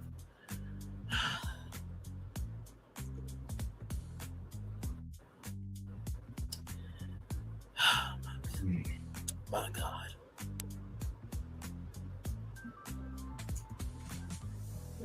Here. I mean, it's even to the point where if you guys look, there is the NES controller right there on the ground.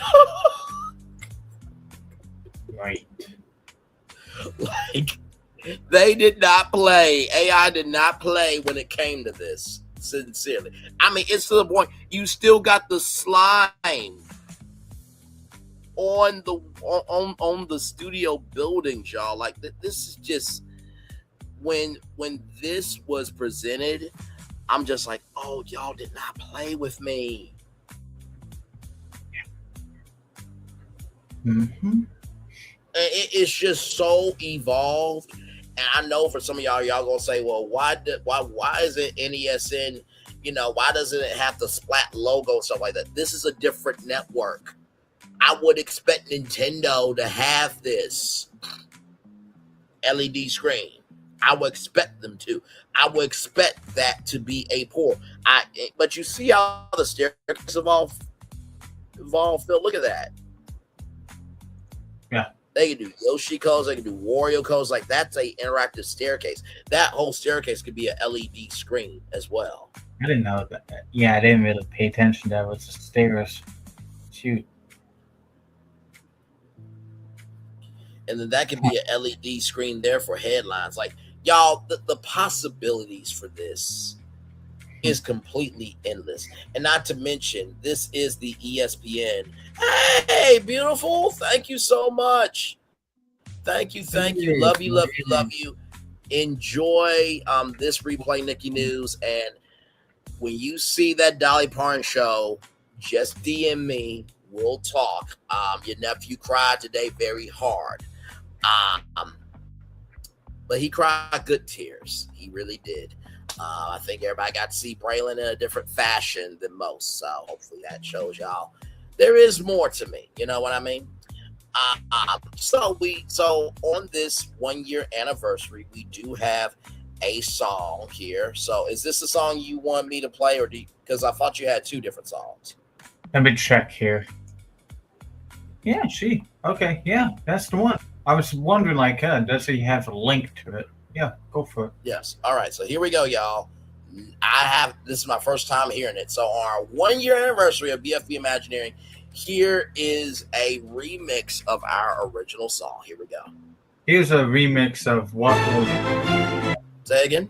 It's a remix of what was played as a outro, or I can use as a intro, but I added on to it with the inspiration of what A Dream Called Epcot, that film to the end. Yes. Yeah. That lyrics. So you can roll it. Yeah. All right, here we go, everybody. And roll it.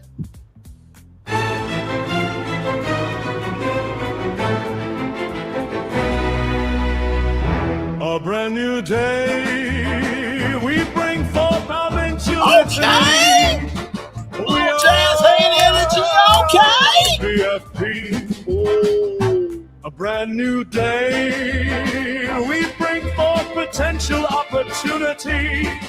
We are BFP. Absolute cinema. A brand new day, we bring forth potential opportunity. We are BFP.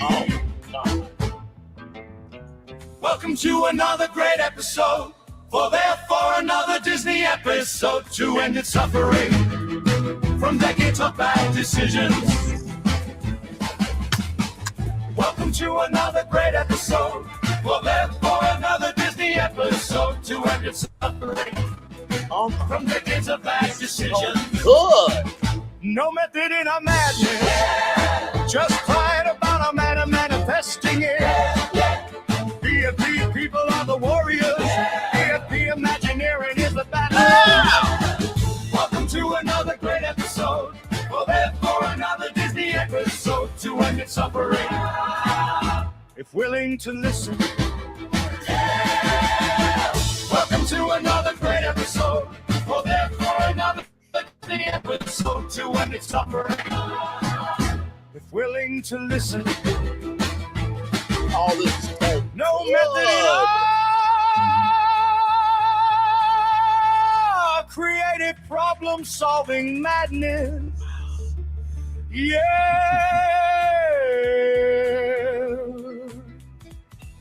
Just pride about a man manifesting it. Yeah. PFP people are the warriors. Yeah. PFP Imagineering is the battle. And even if it's possible, and tune in to our latest schemes of delight. Down there, share with the link, share with your friends. You'll just not only spread the message far and wide, far and wide, far and wide, far and wide.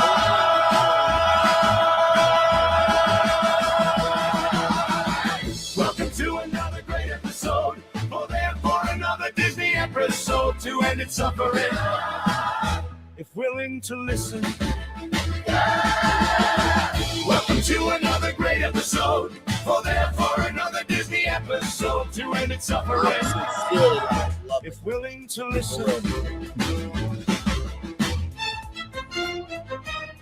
It's giving Villains Land energy. I'm loving it. Or Spindlewood Station energy. The Villages Station, everybody. Now, this next part was all created during our live today, during There is a place, a world of love. Definitely in Canton Coco energy too, yes. In every heart. That's a dream worth dreaming of. Dreams of the future will make them come true. The future belongs to the dreamer. The dreamer inside of you. Dreams of the future. All shiny and new. See through the eyes of a dreamer. The dreamer lives in inside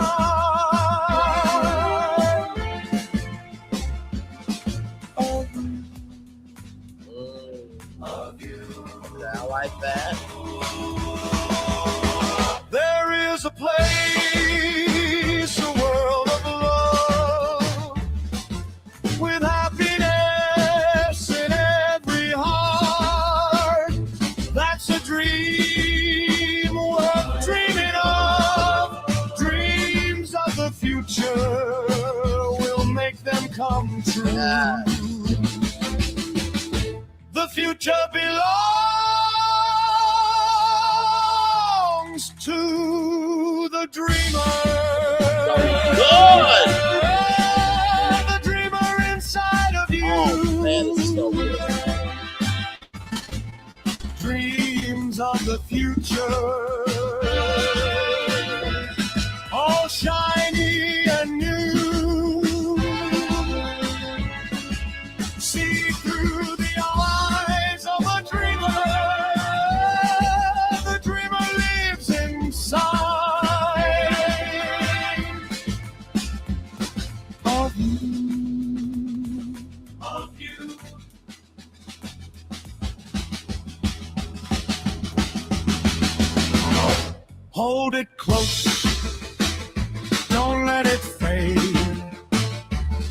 one small hope turns into a brighter day. The future belongs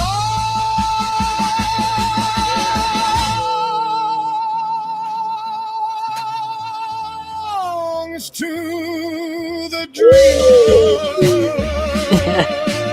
Yes, I missed it. Holding it, but I love it. The look look cool, man. My shoes look cool. I love it. All shiny and new. See through the eyes of the dreamer into the sun.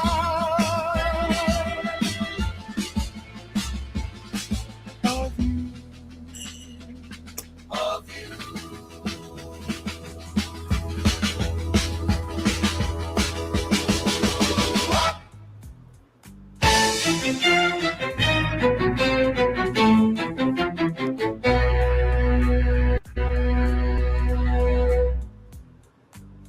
There you go. I'm gonna just say this right now.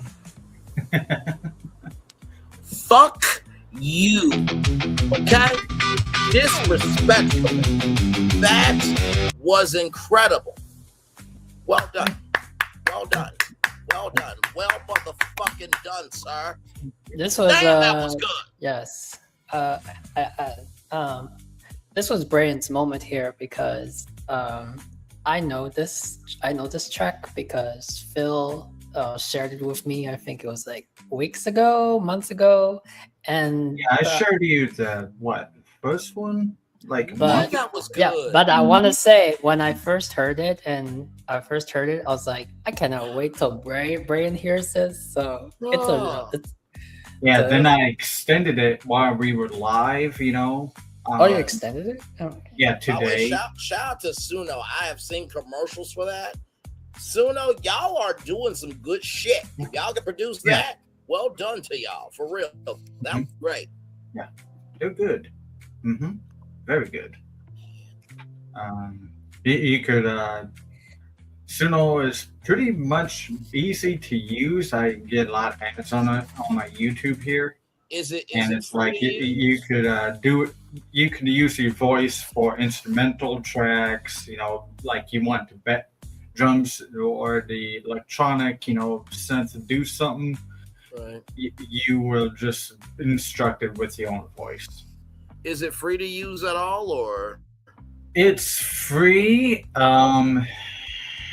It's free, and I was able to share it to you, unlike some other platforms, which I've tried before. Which, well, that's why I'm on Suno. Well, he is on Suno. He's on Suno. Like I tried different sites, and I think the first time Phil generated something was another site. But I got a kick out of was it Gemini?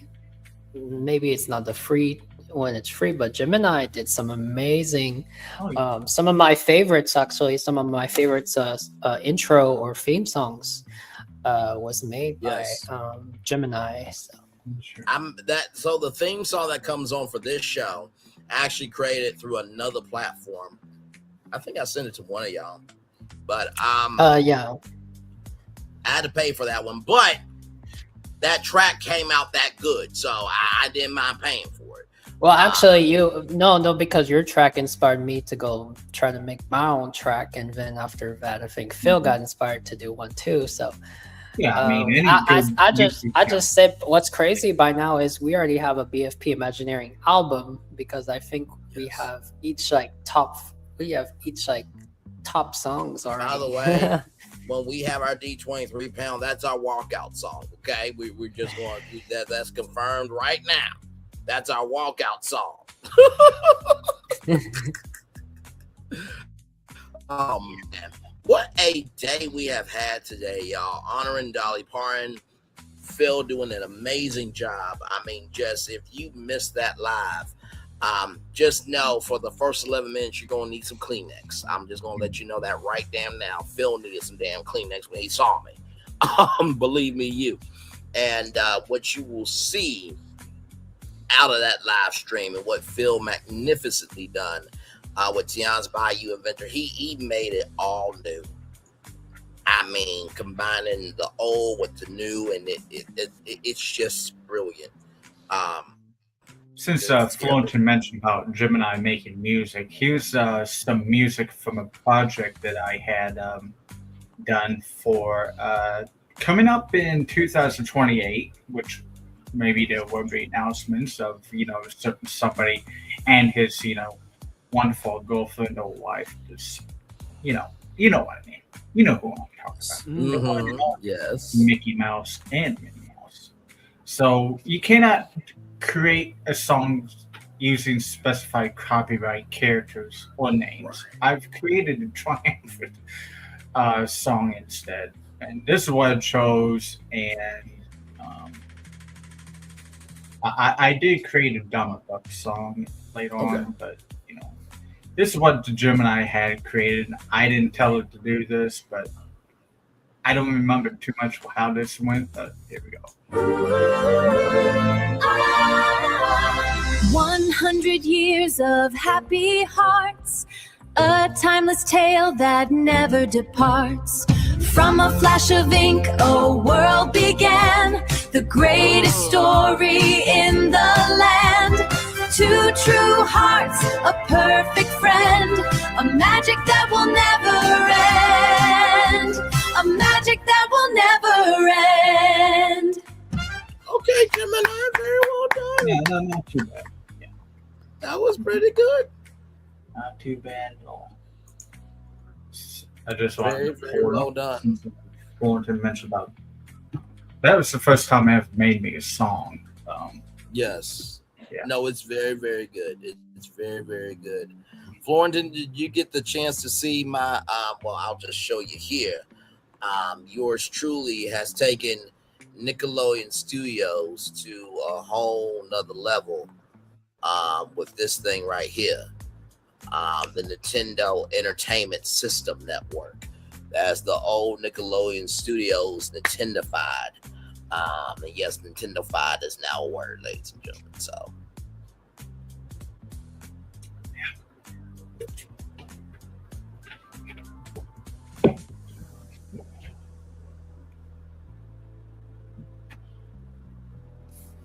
Florentine, can you hear me? Yes. I said, what do you think about this idea here? Well, I saw this one coming actually when you did. I mean, you pitched so much to do Nintendo for the studios part, but if Nickelodeon doesn't come back, then maybe something to do with Nintendo. But okay, fair. But fair. No, but I mean, the way you did it, that's 100% you, like turning it into a entertainment system network.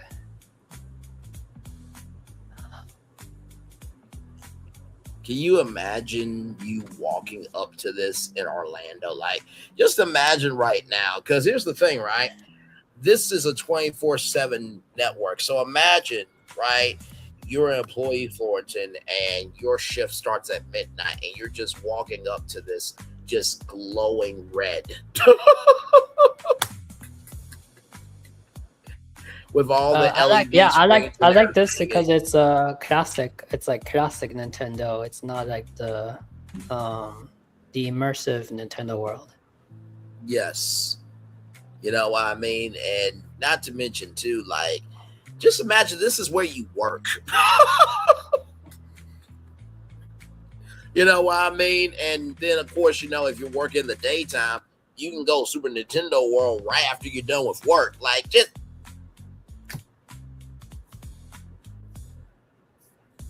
My God, just...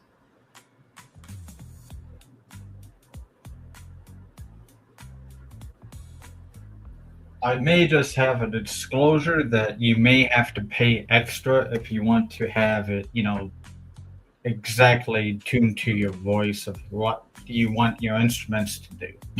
By the way, I figured Yeah, I'm not going to demonstrate it, but Yes. common sense says. No, I figured as much that you would have to pay. Thank you for that, sir. But yeah, this one right here, Nintendo. If you want to do this, listen, I am very easily reachable. Okay, Braylon _Lee 25. Braylon _Lee 25. That is BRAYLON _LEE 25. I have 2 references. Actually, well, I have 3. I have Nikki News. That will give you a great reference. Also, too, you also have 2 live references. Florentin will have some great words to say, and Phil will also have great words to say about recommending me to you guys to pull this off. Just what he's talking about, guys. Just please fucking do it, okay?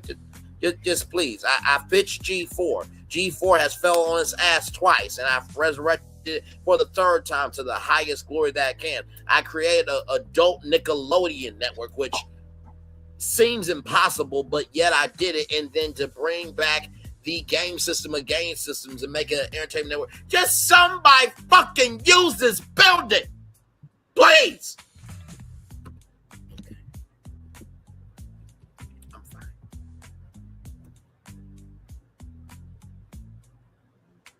I'm completely fine. I am. Said no one ever.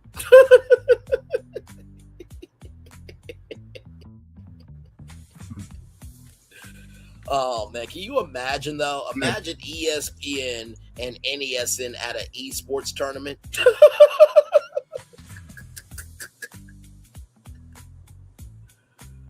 Oh man. Do it! You got somebody here. Oh, hi, Shia. What? So Shia, what do you think about the Nintendo Entertainment System Network and being at Universal Land Resort? What do you think about that, sir? Hear your take. Do it! Just do it! Don't let your dreams be dreams. Yesterday, you said tomorrow. So just do it! Make your dreams come true! Thank you, Shai, very much for that. That was a very worthy contribution to this conversation. Thank you very much. Don't you just love who drops by our channel? You just never know what's going to happen when we're live as BFP Imaginary or when we're live on tour. My God. Oh, man. What a day today. Jesus. And by the way, y'all, I did not expect to get that. I'll put it like this. I knew I was going to get emotional. I didn't expect to get that emotional with y'all on live today with that earlier stream. It just gutted me. I was just like, well, we're here. It just is what it is. Oh, are you ready to be more emotional? Oh, God.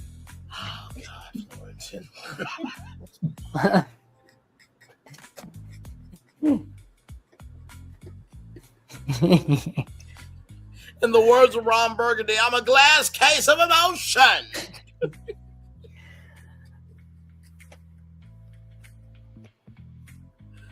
Oh, my Lord. Okay, what is this? Hang on, what is this?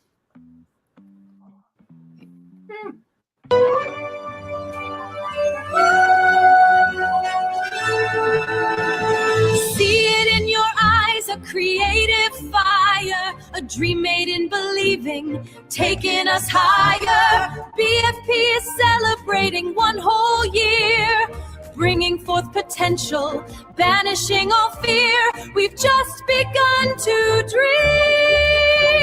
We've just begun to dream. Fuck both of y'all. Shout out to yes. Shout out to Kristen Bell. She's performing first. See the song of Kristen Bell. I want a full song of that for them.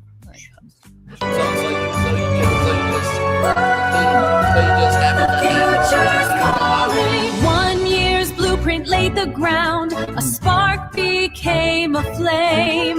BFP, BFP, watch our bold new vision ascend. BFP, BFP, the horizon has no end. Our story's just begun. The best is yet to come. So you just know Kristen Bell like that on speed dial, huh? Okay. Now I have one for Phil. Now this is a treat for you. This goes with today. This goes with the everything is all right. That's to do with our previous show. Even the Tiana's Bayou. What we did was everything all right. So yes, you feel the groove with this one, and at the end I got something for Phil. Okay. Thing is honky dory. Oh, never mind. Hold on. BFP. Darn. Hold on. It's gonna replay. Shoot.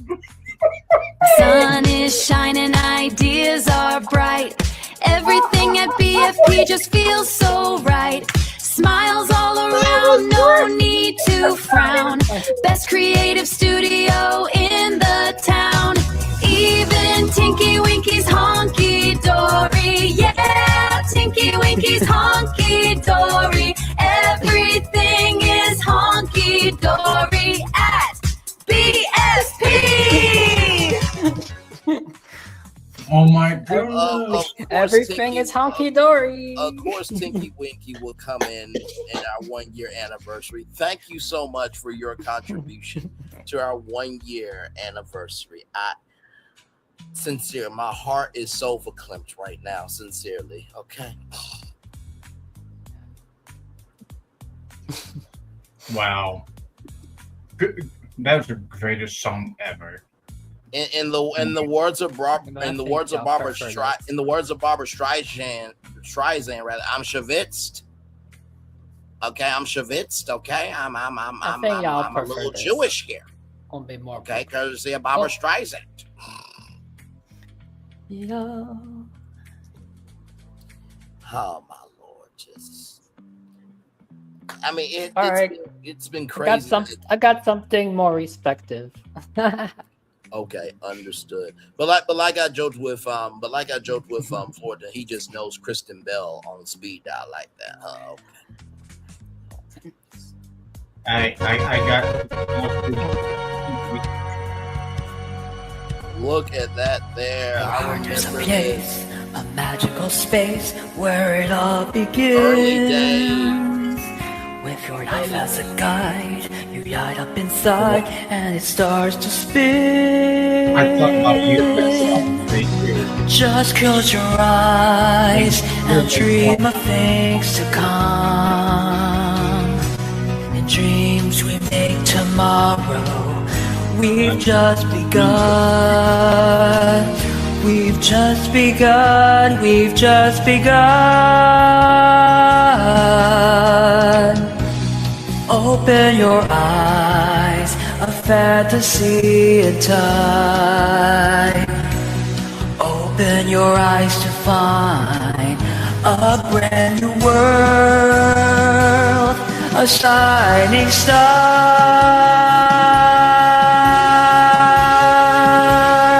Yeah.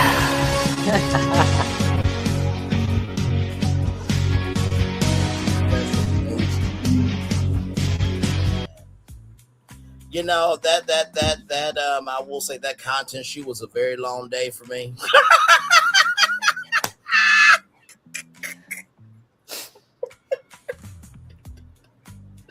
I remember the morning of, I wanted some Mickey beignets, and they said it would take about 3 hours to get to set.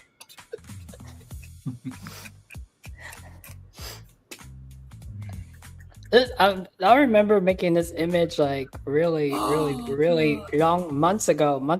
We still were feeling awkward during lives. Yes, but now we are hunky dory. Yes, how far we have come in 1 full year. Truly, it is something to behold with the three of us there. Like I said, you know, when this first got started, we didn't know what it was going to be. Of course, we all, you know, gathered around La Renee Creole, and Love her, value her. She is a absolute legend. When I do make it into the industry, anything I can do to help her, I'm definitely going to do, because she is definitely a great legend. And Florentine was in there, Phil was in there, and then it just became the Universal Hotels, and then it was just one thing after another.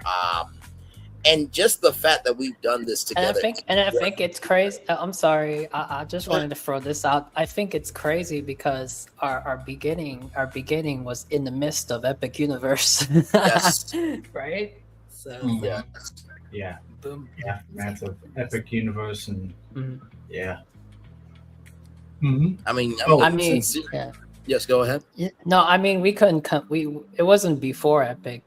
It wasn't before Epic because we could have we would have conceptualized Epic for sure. But right. Yeah, with the big thing was like that's how it started. You start out with Epic Universe Hotels and Universal Legacy Hotels. No, absolutely, and it just evolved from there, and just, I mean, sincerely, I'm just like, if I was Mark Woodbury or Bruce Vaughn, I would be trying to contact us right now, like sincerely, like everything we have pitched. Like Phil read that announcement from the unannounced Disney CEO of how we were thanked. We would be thanked 10 times over. No. It'll be to the point where it's like, okay, so Braylon, Phil, and Fullerton were geniuses again. Okay, just add to the speech. That's just what they do. Just we ain't gotta go into detail. Just. But man. By the way, Florentine had that wonderful song of like everything is honky dory. Yes. Yes, that was. Tiki Wiki wants to come on in. Okay. Tinky Winky, welcome into our 1 year anniversary. Just go ahead. Just how are you feeling about our 1 year anniversary? Uh-oh.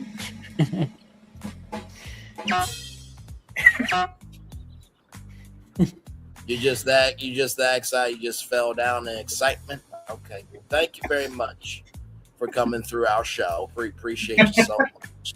That was appropriate. Hopefully your cousin Barney is doing well, okay? Although he's a pink dinosaur, but purple and pink are in the same color family. But either way, yes indeed. By the way, as a side note, can y'all change Barney back? I don't like this new shit that y'all did to Barney. It's not right. It's disrespectful. It's asinine. It's just. No. Why did they bring back Barney in a new form? Oh no. Is it green? Okay, I'm just gonna show you. Okay, I'm just gonna show you. Okay, I'm gonna show you the Barney I grew up with. Yeah. And I'm gonna show you what they did to my friend. You know that Barney stage show at Universal when it first is dark? I don't know if any of you. No, I don't think any of you. I never remember. It's the dark, and then all of a sudden, boom! The lights turn on, and then confetti flies, and then Barney is a dinosaur. It's epic. I never liked Barney. Tradition. I mean, it's tradition.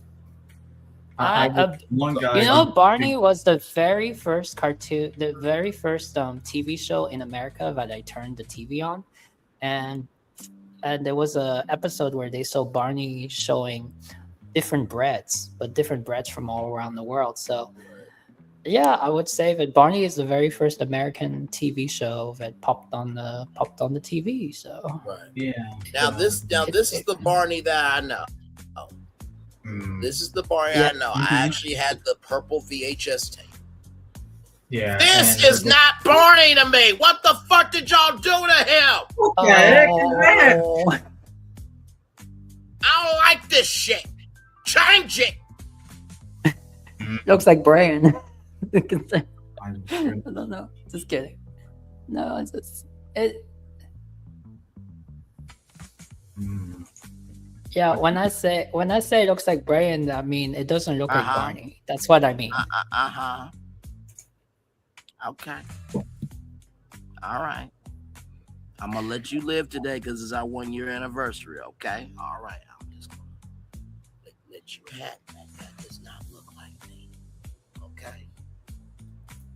Change it back to this Barney, not this shit. Why is the animation for kids TV shows, kids TV show, it's like so corny?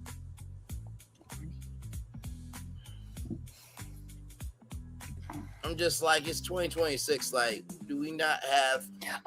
Do you know they did the same thing? They did the same thing for Thomas the Tank Engine. I don't like the new version of Thomas the Tank Engine either because I like the original Thomas the Tank Engine because it looks like real toy. It looks like toy models.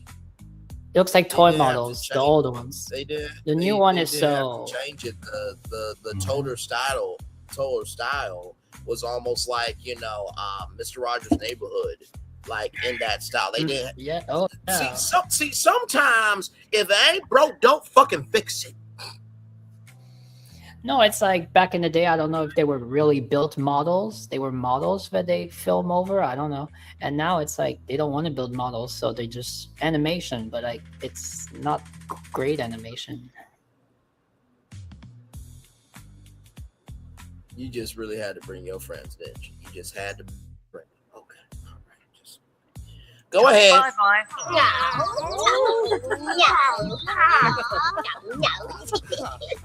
Bye. No.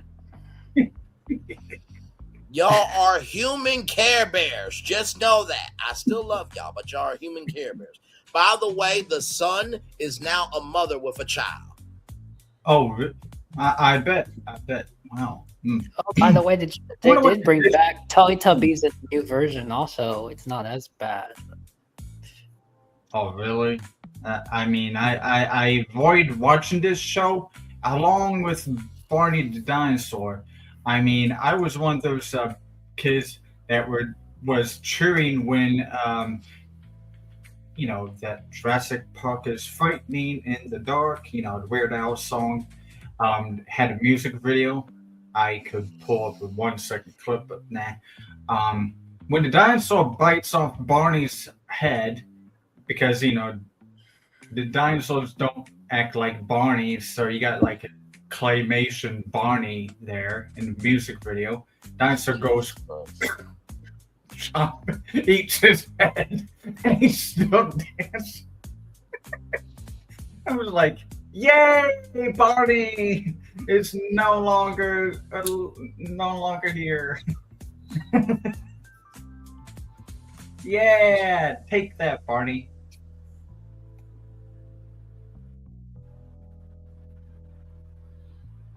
Barney, I just want to say my friend Phil had a very interesting childhood and you did nothing wrong to him. So what cartoons did you watch, Ben? What were you into, Ben? I was just watching Looney Tunes. Oh, okay. Yeah. I had a math teacher, and every day he had a different Looney Tunes tie. He was like the Looney Tunes fan. And and if we did our work, then on Fridays he lets us watch Looney Tunes. Oh, Isn't well, that great? very cool. Shout out to them. Looney And by the Tunes way, are Disney cartoons. yes. And by the way, y'all, in 3 days, everybody, Coyote versus Acme will be in theaters. I am so excited. I am going to go see it this weekend. Okay, I am excited to see Looney Tunes back in theaters. And Back in Action's a good damn movie. Don't at me about it, okay? To see Daffy Duck be humbled, to recognize he's not the star, and Bugs Bunny has to come in and save the day, and Brendan Fraser. We stand for Brendan Fraser around here, okay? It's a good movie. Okay? It not to mention, too, it has Steve Martin in it. How can you not love Steve Martin? Okay? Wow. All right. I'm excited to see Looney Tunes back. Okay. John Cena's in it. I thought. You thought? It's interesting about the back in action is like you Who Framed Roger Rabbit laid down the groundwork for all sorts of things like that to happen because it led to, the Space Jam, and, then it led to Back in Action. You could tell by fall already in that 15 years of time, they figured out how to, do things more, fluidly versus what they did way back in the first live action to cartoon, adaptation together. Because prior to that, it was just only Mary Poppins, and there's some instances when you are watching Mary Poppins, you see, Julie Andrews just staring off in the wrong spot at the wrong time when the penguin's over there. So, I kind of thought about this. Like when I get into Hollywood, I wouldn't mind doing Talent Jam because I can't play basketball, so we would have to do Talent Jam where we got in order for the world to be saved, the aliens put up their best talent, Looney Tunes put up their best talent, and I gotta help the Looney Tunes find their gift in order to save the world. I think that would be a hilarious movie. If you're gonna do something, make sure it's in your wheelhouse. You know what I mean? And definitely. Can you imagine how many outtakes I would be doing, Phil? I'm sure. Yeah, plenty of outtakes. It would have to be a separate DVD for outtakes.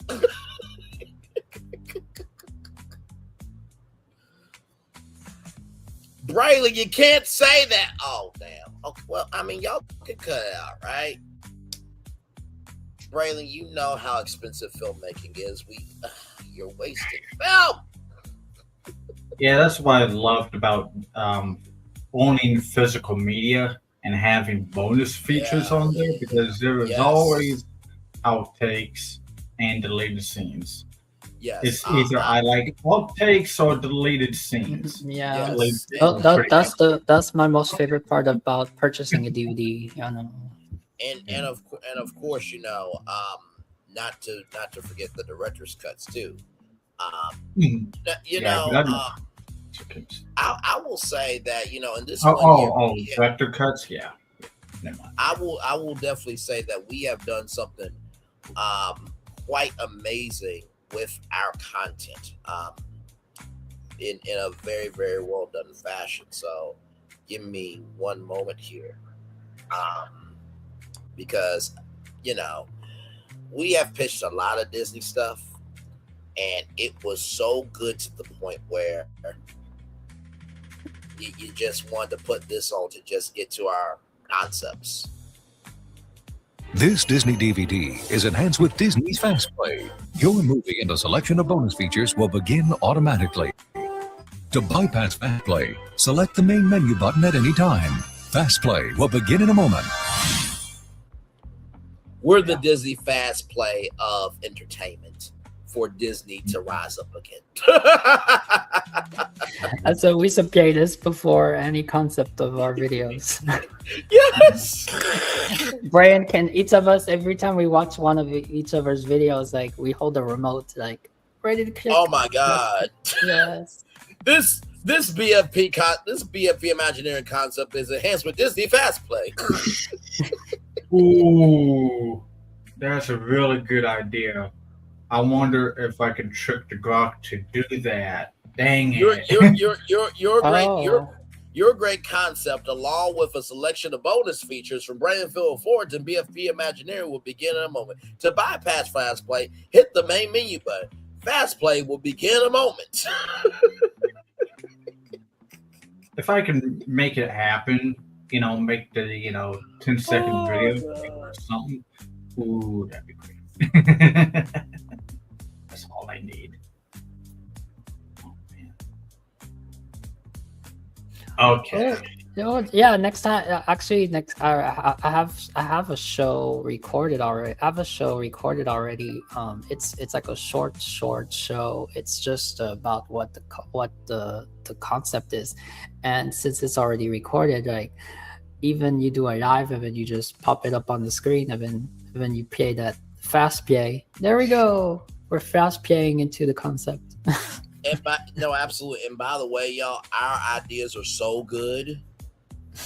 They deserve something like this to let you guys know how big they are. Coming soon to own on video and DVD. Well, that's after the fact that this happens here.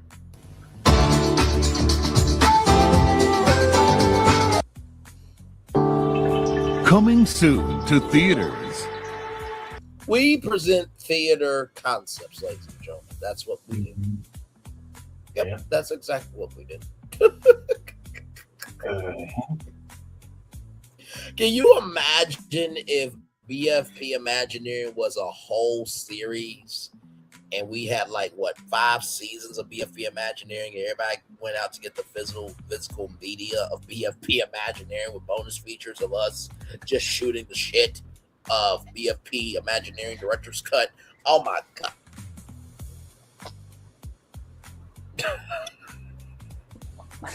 Wait, so you're saying our series is on DVD? Yeah.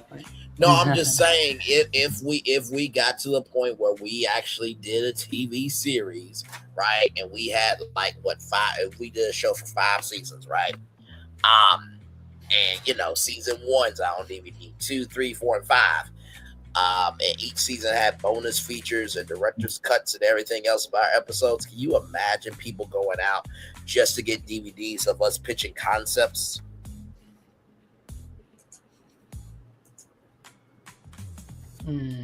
Yeah. And I think what is cool is sometimes our ideas, well, I mean, if we just say, I mean, we come up with ideas on the spot, but yes, it's up to us whether we want to reveal it or not. But if we did that every time, then some of us would never have surprise shows. Yes, this is true. This is very true. But any of you excited or what? I'm always excited about. I know it's been 1 year, and I think I think by now it's 5 seasons. I don't know. It's not 1 season per year. Yeah, I look excited to take it to the next level. What's next? Yes. Ladies and gentlemen, distinguished guests, thrill seekers, dreamers, and all. All right, so for the next episode, I'm thinking a deep dive into the... Welcome to BFP Imagineering, where we blend Disney magic with engineering. Let's dive into today's project. I can see that. I can see that being her intro. Absolutely. I'm trying to remember who made this. Was it Florton or me? I don't know. I think it was Florton. Oh, really? What you got? Yeah. Did you save something? It's on me up here. Don't know if it's going to play or the audio works. Welcome to BFP Imagineering, where we blend Disney magic with engineering. Let's dive into today's project. Okay, yeah, I think I made the image, but Phil turned out so attractive. When I make these, it's always one of us that is one of us is not accurate. This is true. This is very true. But no, I definitely see us doing that. Can you imagine the Florida project, right? That Walt Disney was in, and that's our studio. It's oh, hello there. Welcome to BFP Imagineering. We just happen to be in the lab, or if we had a TV office like Walt Disney had, and it's welcome to the wonderful world of BFP Imagineering. And it's in this week's episode, Phil was the map and found something interesting, and we're going to dive into it. Mm-hmm.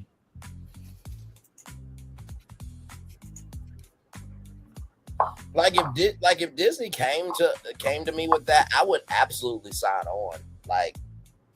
It would be easy work. to like fly out to California, film from the Walt Disney Studios, have our set be as big as the Walt Disney Florida project was, and to do 20 episodes of concepts, or even do maybe even a 10 episode series. Oh, easy work.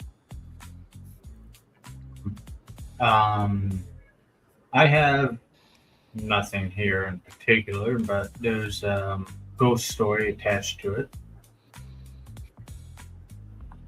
To the sunset room in the video. This one here? Yeah. Okay.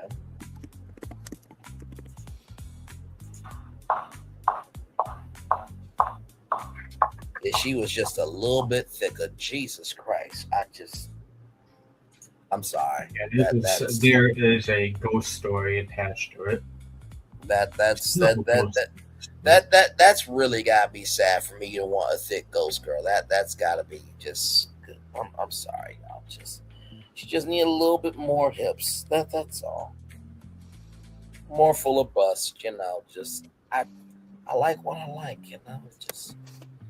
That's not funny because that's funny you mentioned that because Fulton asked me about like the video that he shared to me. Maybe I don't know if it was in the group chat. It was like asking me, did he design it? And I said, nah, it looks like Planet Coaster to me. So I went online and pulled up this guy. Who do you notice what it says here? Do you know what it says here? It says the marquee attraction. Oh no, it's not. Bill was about to lose it. Don't say it out loud, Floyd. No.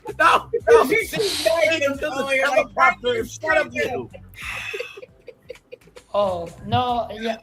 Wait, you guys get what I was almost gonna say? Okay, drop it. That's typical. That's typical us right here. That's typical me, like frozen, and that's like brain off his high horse and Phil on his maniac.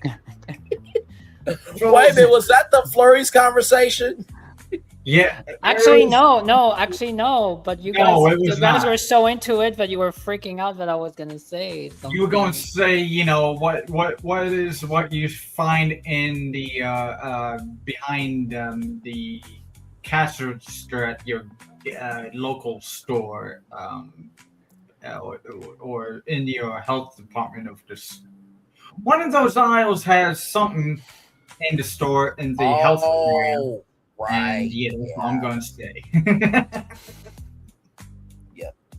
To use a meme from the Golden Girls. Blanks, Rose, blanks. Blanks. Yes, there was blanks. Remember? Wow. Hashtag Pinkerton guards. Remember when Portia was at the white party, and then the white party was like white party for all white people. She's a Dr. Pepper. That honestly, that was one of our funniest moments when.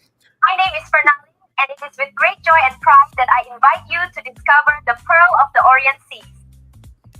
Oh. What? I'm watching videos here. Oh, that's one of his. That's one of his. But yes, that was one of our funniest moments because the thing with us, we're so real. Like there is no prompter in front of us, y'all. It's just the three of us. So when that conversation happened. No, it's a perfect there was a clash of all three of our personalities. Like one of us, like me, I'm so focused on like sometimes we're so focused on our project that I'm like zoned out. And then Brian, he's like over dramatic. And then we got Phil Phil can be madness because how he got ticked off, how Josh tomorrow take him off at D23 over. I would say Yes, I wouldn't say I'm dramatic for it. I would say I have flair to me. You know. No, yes, you have flair indeed. Yes. Yes. In the words of the nanny, you know, she got style, she's got flair, she's got everything. That's why she's named the nanny. So I would be of that energy. I will say I'm over dramatic from time to time. I will at least say that, you know. But that moment was absolutely hilarious when I was talking about Olaf and Florence said the word. I know I have a combo. I have a combo of shorts, but they're not gonna be released, folks. He utilized a term that is an actual term that you can get at a grocery store, but it had a different connotation. And I was like, no, that's not the. Oh, and by the way, Phil was reminding me that there's always something special when I'm doing a stream where I'm the host. So. Yeah, it seems like a pattern where things just go by on Fortune's show. It's always hilarious. Oh my god, y'all! It's not for reasons that the first time I made a King Julian thumbnail for it. I am King Julian. You know, Braylon does best. Hello, King Julian here. Listen, I heard it was a 1-year anniversary. Where's the party? I know Braylon is with the big girls like Gloria. I know he loves the shaking and the hustling and the getting it in, you know. But hey, Braylon, you are a good brother. I got to tell you. But Phil, what you did tonight was amazing with Tiana. I cried. And Braylon, fuck you too, because I cried over Dolly Parton. I love me some Dolly Lolly. I really do. I call her Dolly Lolly because that name makes sense. Grownelodeon, you're such a good dude as well. I gotta go now, but listen, hopefully Madagascar will be a 5th park at Universal Orlando Resort because I want my Shake It, Move It, Groove It party. Yeah? All right, bye everyone. Thank you, King Julian, so much for just coming through there. Just thank you so much. Mm-hmm. Oh, I just have one more thing to say. What's that? Well, the thing that Floridan brought up, lemurs get those too. It just comes in a smaller size. Oh, you got to go. You got to go, King Julian. Stop it. Jesus Christ. Well, it comes in smaller packages, but I have a big size. Okay, thank you, King Julian. Good day. Just shut up. Damn. I'm sorry. Mm-hmm. I don't know why he said that. Okay, just Jesus Christ. Just no class, decorum, or distinction at all, man. Anyway. There's no privacy around this place. Thank you, Uncle Orville. How are you doing on this 1-year anniversary of BFP Imagineering? And how do you feel about the changes to the carousel progress? You're still, taking your bath, in the concept art, but you still have no privacy in that place. So how are you feeling? I heard that I was getting evicted from the house, and they're going to send my distant relative to take my place in the bathtub.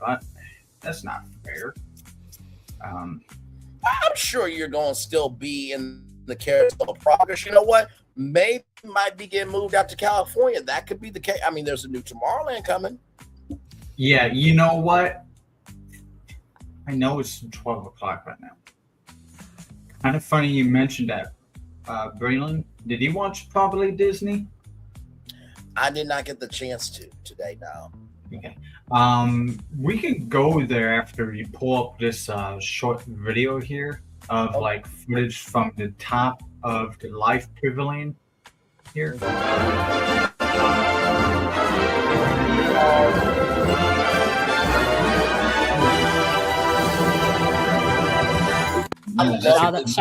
Shout out to Sora because Sora gave an opportunity for the first year of BFP Imagineering to create some create you some can make that. create some potentials. I mean, I think this And will let me tell you something. I believe Sora will come back in another form. I really do. I don't think Sora's going to be gone for long, y'all. I really don't. Yeah. The thing that I liked about Sora was it was easy. It was easy to format. I mean, I feel like every time you go to another, it's like the whole layout of the website is like. Yeah, if you know enough people on, say, the Grok platform, which seems like. But it's funny because they're the first platform that like they make it so you can have a consistent character and everything. So now the other ones are popping up and saying, "Well, you can have now a consistent character." But and also they was generous. They gave you the amount you could generate for free per day, and if you wanted a little bit more, then if you had a second account, then you could do that. Whereas now it's like you can just like make one or two, and then it's like it's like limited. It's like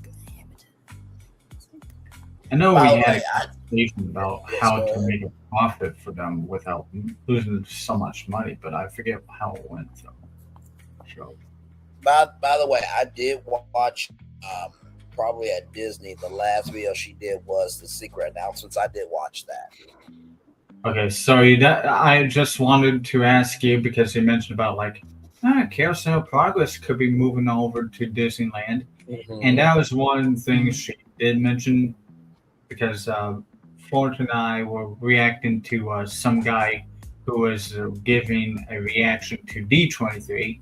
And the second video was reacting to a probably Disney video. And when she dropped like maybe potentially Carousel Progress is moving to Disneyland. I mean, because of Tomorrowland, it's all just a bunch of blue skies. So it could be possible. Like, I was like, wait a minute. Hold the phone. Oh, no, I believe that.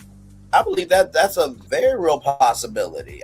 I probably at Disney is a legend. Let me tell you something. She absolutely is. I told myself, she's just probably Disney. I mean, it says probably, and probably is just maybe. It's not confirmed. And, that's what probably is a maybe. But also, too, now, she showed us some of the people who follow her on Twitter. She's got some very real sources at Disney. Yeah. So I wouldn't put anything past her. Yeah. And it's like interesting because I mentioned about like I'm watching you. I'm watching. I came into like Barry Place's 28's live feed. When he's walking through Disneyland, and I'm like commenting like, "Oh, I'm just watching for research purposes only." And then pitched the idea of what if it could happen, and he said that'd be nice, but I don't think they would invest anything like that. Right. And then we got D23 who wants to allegedly reinvest into Disneyland's Tomorrowland. Yes. So interesting how that plays that had transpired. I kind of wondered what his reaction was. I never saw his reaction.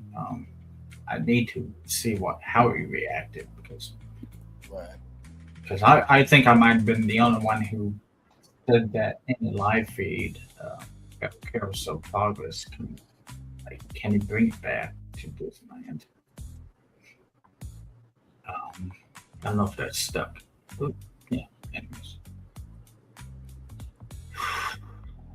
Let me look up Theme Park News Network because I haven't heard anything new from Theme Park News Network.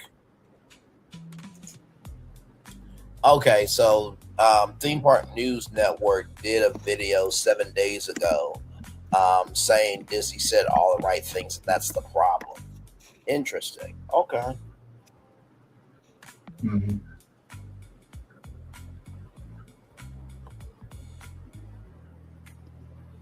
It's an interesting balance, right? Because it's just like if you don't invest in anything, right, then it's like, what the fuck are you doing? If you are invested in something, then it's not enough. You know what I mean? So it's just, you can't win for losing. But I am here for what they have. You know what I mean? So I don't think I mean EEF defunct land.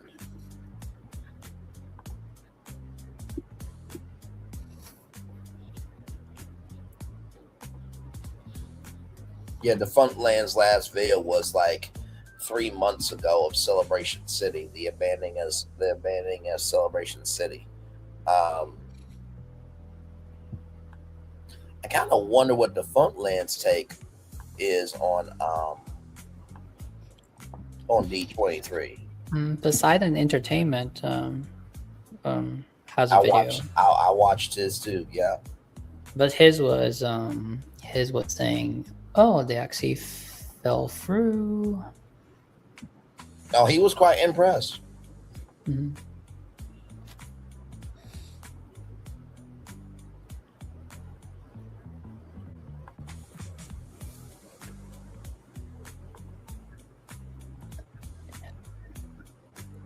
It seems that I don't know if you guys know, but Theme Park Wizard kind of surprised the West Coast panel. When I say West Coast panel, OG55 and all that, because he has intel saying that Monsters Inc. ride is going to close next year, 2027.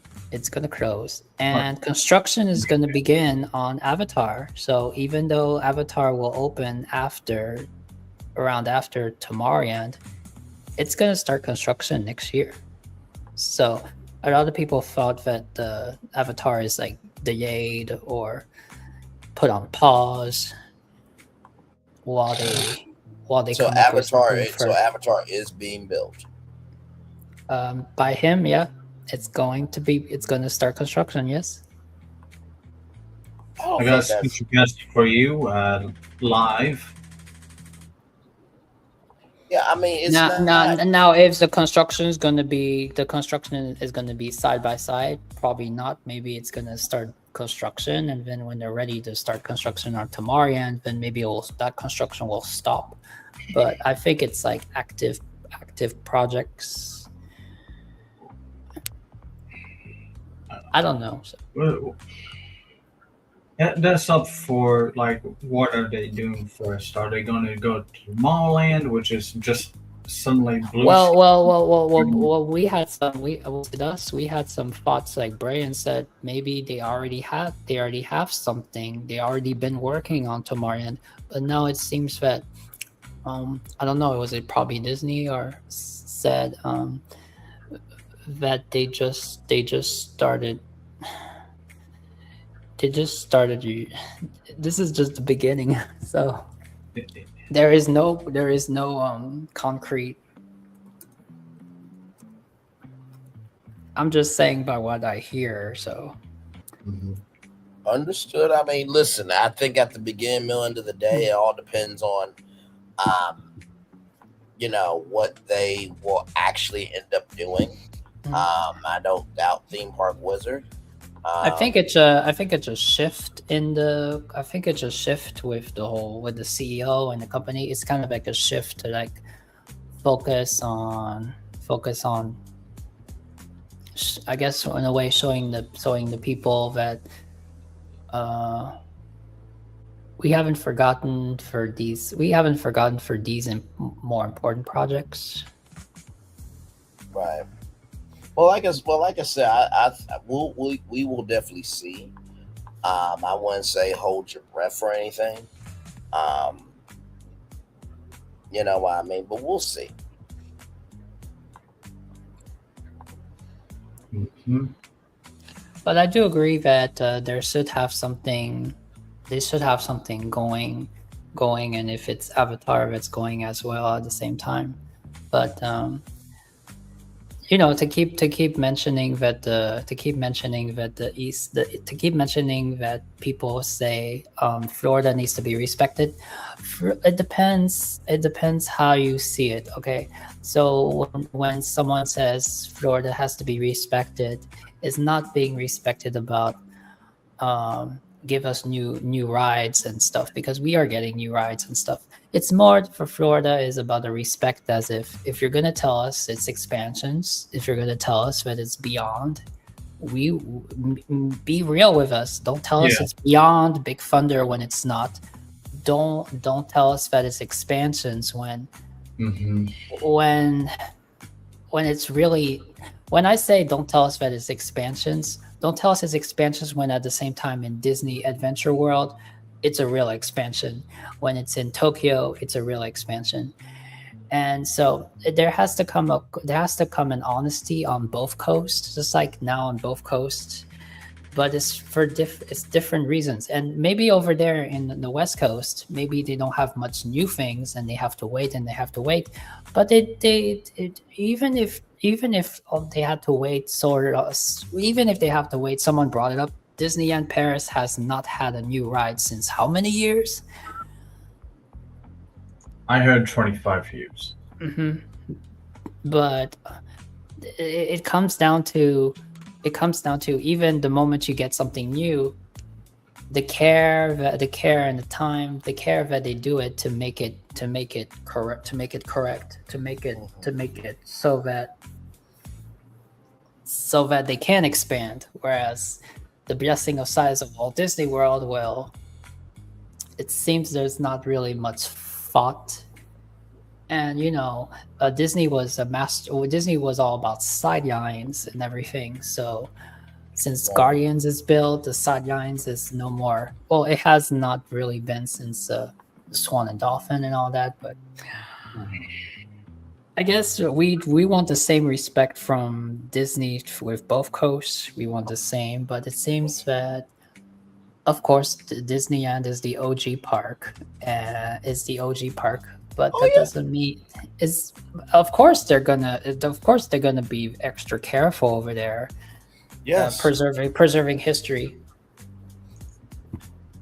I think for Florida, we have more right. We have a right to more right to be upset, or a right to express our frustration, express our concerns, because we had to endure some favorite attractions just closing, especially the biggest one is the Great Movie Ride. The Great Movie Ride, like, you couldn't even have enough time to go on one more time if that was really meaningful to you. That thing was just announced and then it closed within weeks. Or by the way, as a side note, that is the scariest looking Mickey Mouse I have ever seen in my life. Okay, I'm just gonna say that. Oh yes, indeed. That looks like Steamboat Willie. What the heck am I looking at here? Clownfish TV is live with that. Yeah, that's terrifying. I just, what the heck? That's not Cinderella ride. That's that is so this is by Referee Pla, and this is what if Cinderella had a real dark ride in Disney parks. So it's only 4 minutes. Let's see it. Okay. By the way, I did pitch as a wild card for a Cinderella dark ride for Magic Kingdom, so it's fascinating to see this.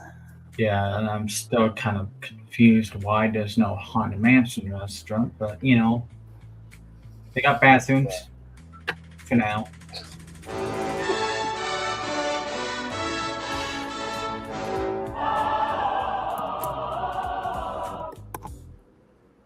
Ladies and gentlemen, welcome to the magical world of Cinderella. Please fasten your seatbelts and enjoy this enchanting adventure. Like I said, this could be Planet Coaster. I've seen stuff.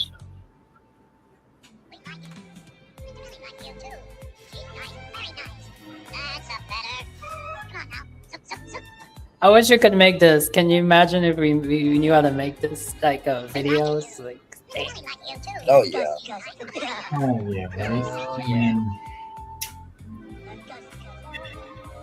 I do have the game on. oh, I like the size of a rat, size of a mouse. Also, it's like Ratatouille a bit.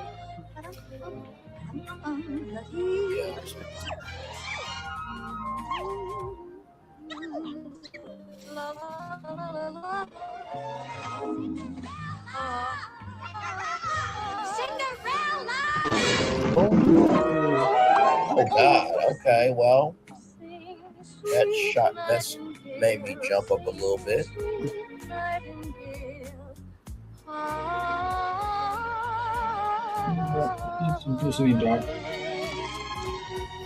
That was random, falling in the cat's mouth or something.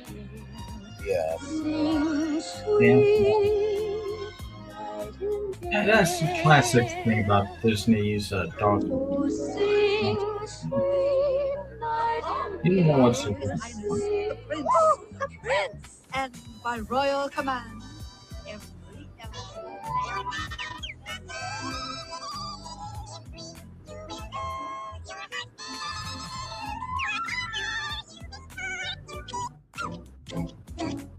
Oh, you're floating. Okay.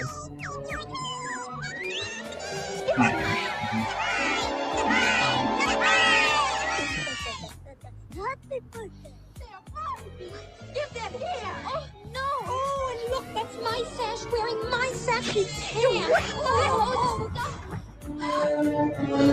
Oh my!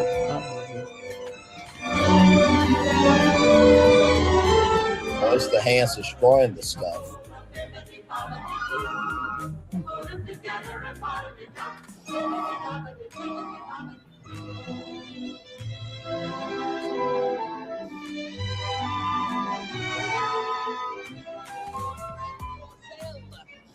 Senorita!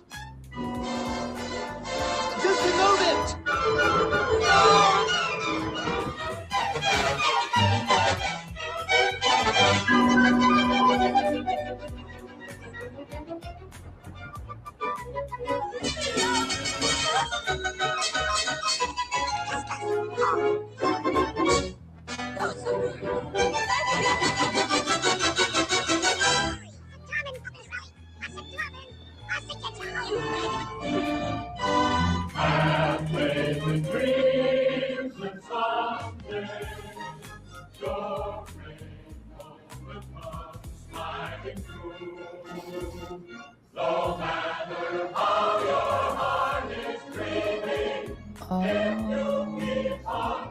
Thank you for traveling with us through the magical world of Cinderella.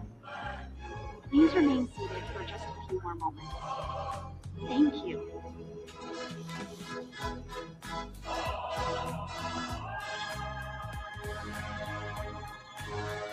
I gotta say, good job.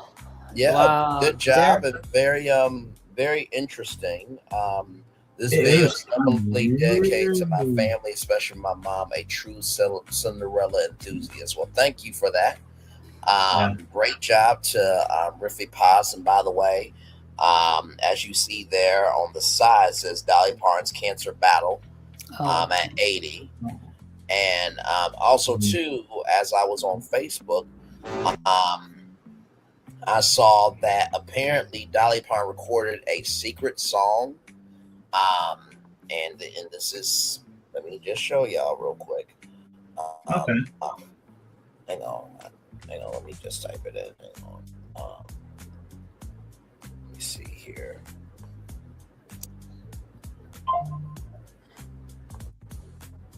Give me one moment, y'all.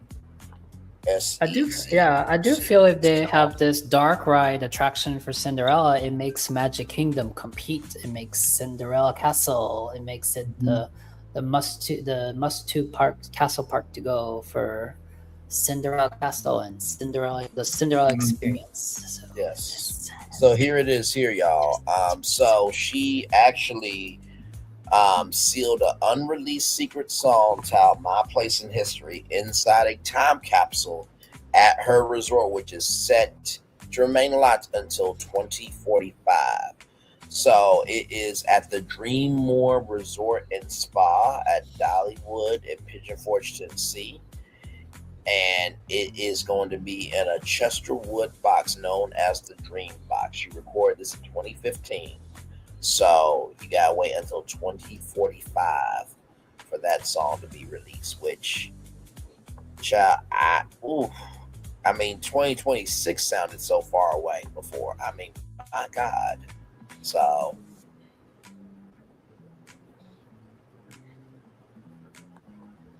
Mm-hmm.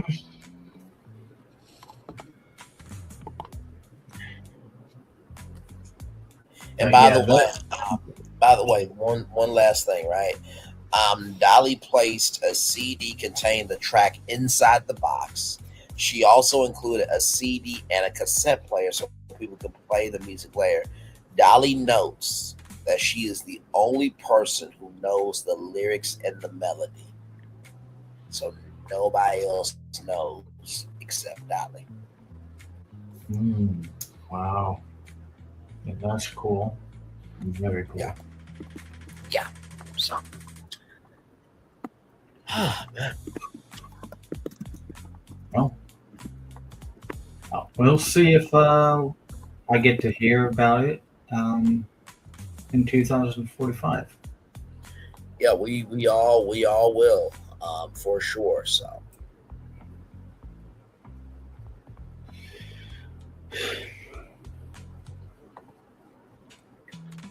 Anyways, King Julian wanted to come on in for a moment. Oh, King. Well, you talked about your protective utility earlier, but sure, welcome in, King Julian. What do you have to say here? According to Carl's brochure, should be getting close, Mort. King Julian, why am I tied to a stick? To trigger any explosives Carl might have set for me. Oh, yay! I'm a sacrifice! Okay, this is it, Mort.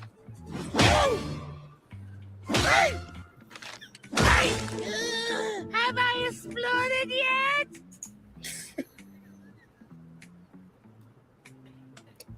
Mort gets no respect around there. He gets no respect. He gets no fucking respect. That was Mort. Mort, it started with an M. Don't at me. I had a very emotional day today.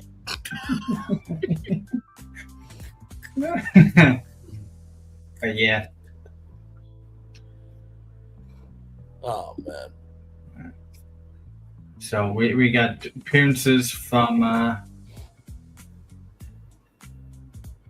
little bit of everybody Martin's friends and the Teletubbies, not my friends, because I mean I also didn't like the Teletubbies. He said that his friends. I cannot. I so cannot. But you know what? Hang on. Give me one moment, because there's a very late call coming in right now. It's a very, very late call. It is 38 minutes after 12 a.m. And this person wanted to definitely call in. They've been watching us for a good while, and they just wanted to just contribute to the celebration. So give me one moment here. Oh, okay. Before that. Oh, yes. I feel like I can pull that green off somehow. Oh no! I like the red. I like the red more, but I feel like I can pull off that green somehow. I think that blue really fits me, and that character also fits me because I mean I am fiery tempered. Well, actually, I made another one. Where Phil was Donald Duck, though. I don't know where it is. I am wearing the blue already. I mean, blue is Donald's color. So I don't think that we can have this 1 year anniversary and one of the most notable CEOs of all time didn't come through. You know what? One more thing. We're not just building one of these. We're building two. And don't forget, I saw him at Walt Disney World during my trip. He's a Disney legend now. Do I have to pull this up? Okay. Go for it. I had him. I saw him. He did this.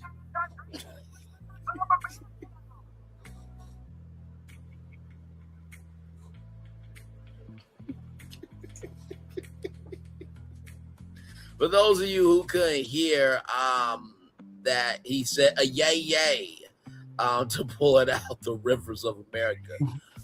Now, of course, Brainley's virtual tour could not verify this footage. We cannot confirm nor deny if that is the Bob Iger. I was there in May. They drained it. Oh yeah, that was the draining. Yeah, okay, maybe you could ask Lorena Creole because she was there on the last boat ride and she had footage on her live stream. She may have saw him there.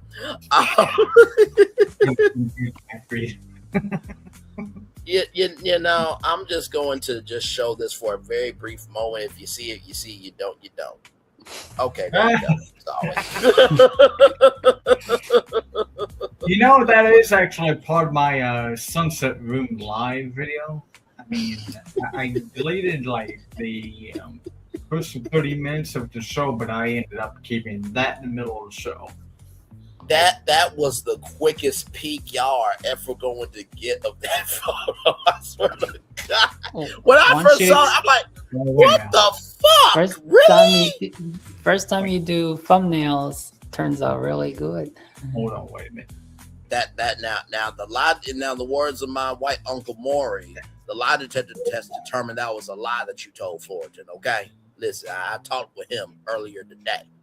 Okay. So. Should I be okay? Wait a minute. Should I be bothered by the thumbnail on Clownfish TV, or should Braylon be bothered by that? I'm very bothered by that. That is a horrifying Mickey Mouse. I was thinking of other things too, like mouse rights. Shoot. Ooh. That's an ugly image. Dang. Yeah, there's a reason why he doesn't want people cosplaying in the parks, and that's one of the prime reasons, right? Good grief. Don't need to see that down Main Street, USA. I now Clownfish TV. They are a bigger YouTube channel than us, so I'm sure they have a team. Whoever approved that, you need help, mental help. You need Jesus. Yeah. Actually, you know what? There's a young kid. Hang on. Shout out to Dwayne Johnson for being the first trailer reaction on BFP. Oh my goodness. Yeah. You know what? Pull up the introduction of that footage because I literally thought it was chicken. I really did. Just kind of also joking at the same time, but I kind of like, oh, fried chicken. By the way, this young man has something to say about that Mickey Mouse picture, and children matter. So I'm just gonna bring him in, sir. Young man, what do you have to say about that Mickey Mouse thumbnail? Jeez! Jesus Christ. What? What? Wow. He said Jesus Christ. What is that?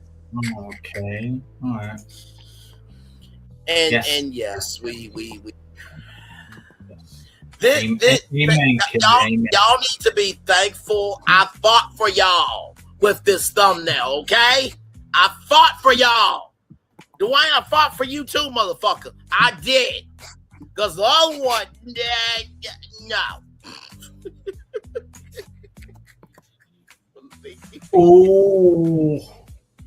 Do I bring out my thumbnail if I can find it still? No, please. No? Okay. You don't want me to? All right. I had a really good one.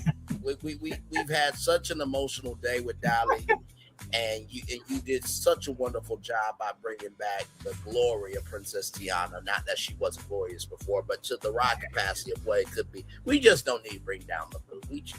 That's okay. That's Okay. Because that shark in that movie, the live action looked terrifying.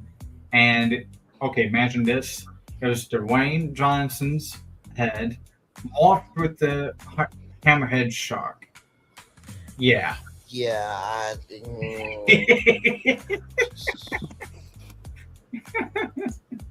The wig was more appealing than that image there. What is this here? Oh yes, of course. I forgot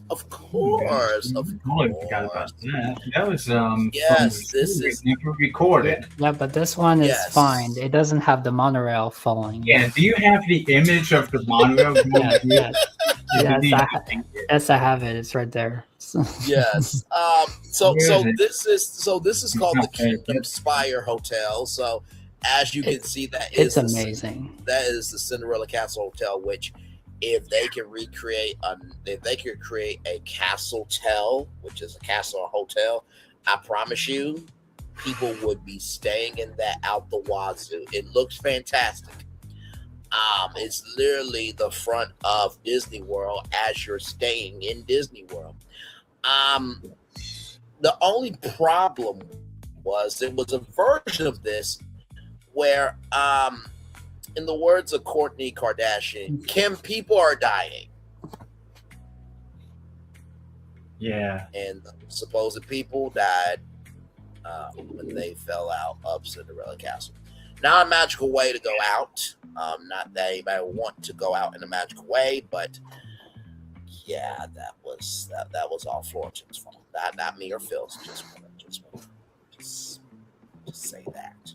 Still love you, Florton, though, but that was very. I'll be right back.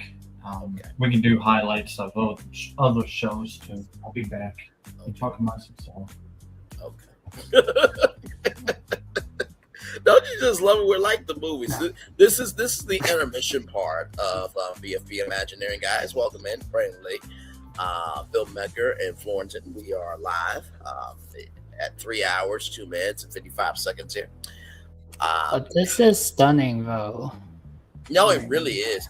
Even if it was not a hotel, it's like I don't know. Oh, I have another idea. You use this as the dark ride, the Cinderella dark ride. Yes, you absolutely could. I do wish there was interior pictures of the lobby of this.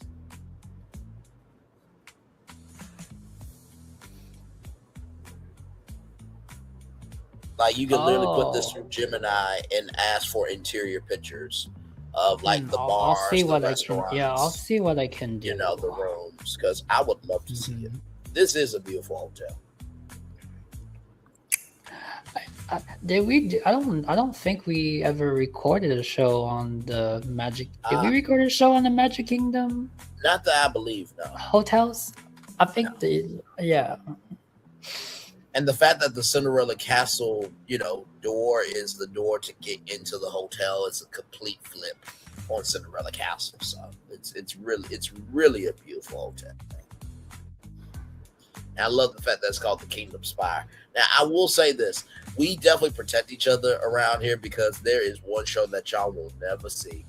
I mean, never, ever see. Let's just say that on live, I'm more behaved than Tate. We'll just leave it right there. What you talking about? You embarrassed with one show? Well, I think you remember the show where I was firing on all cylinders, sir. Oh. That was that was the lowest I have ever heard. Wait. Is it because of is that the one, the content creator with the AI that you went after? No. Remember the comment that you made that was about ice cream, but then it had a double entendre, and then I just kept going and just.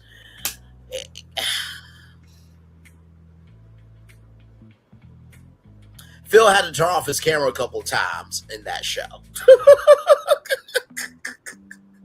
Yeah, was it related to the short that we just watched a little bit ago? Yeah. Because I'm talking about ice cream. Flaunton, you sounded like you were talking about what you found in the grocery store aisle in the health department. Yes, and it just, as you quote, that one line in Golden Goals, blanks.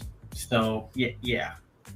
Well, that's what happens when we do shows on the recording, not live. So. Yes. Especially in Flaunton's channel, which is actually funny. Yes. It was bad, y'all. It was really bad show. It was a great way to keep your energy up, to keep you awake before our big night. I made you carried up. So believe me, I am better live than taped. Believe me. But don't get twisted though. I can do taped and live content. I've done both before, but it was really a shooting the shit type of show with us, honestly. And as brothers, we need those type of shows just to breathe as brothers. You know what I mean? So I will say though, I've never seen Phil turn off his camera as many times as he did in that show. That was a lot of times he turned off his camera.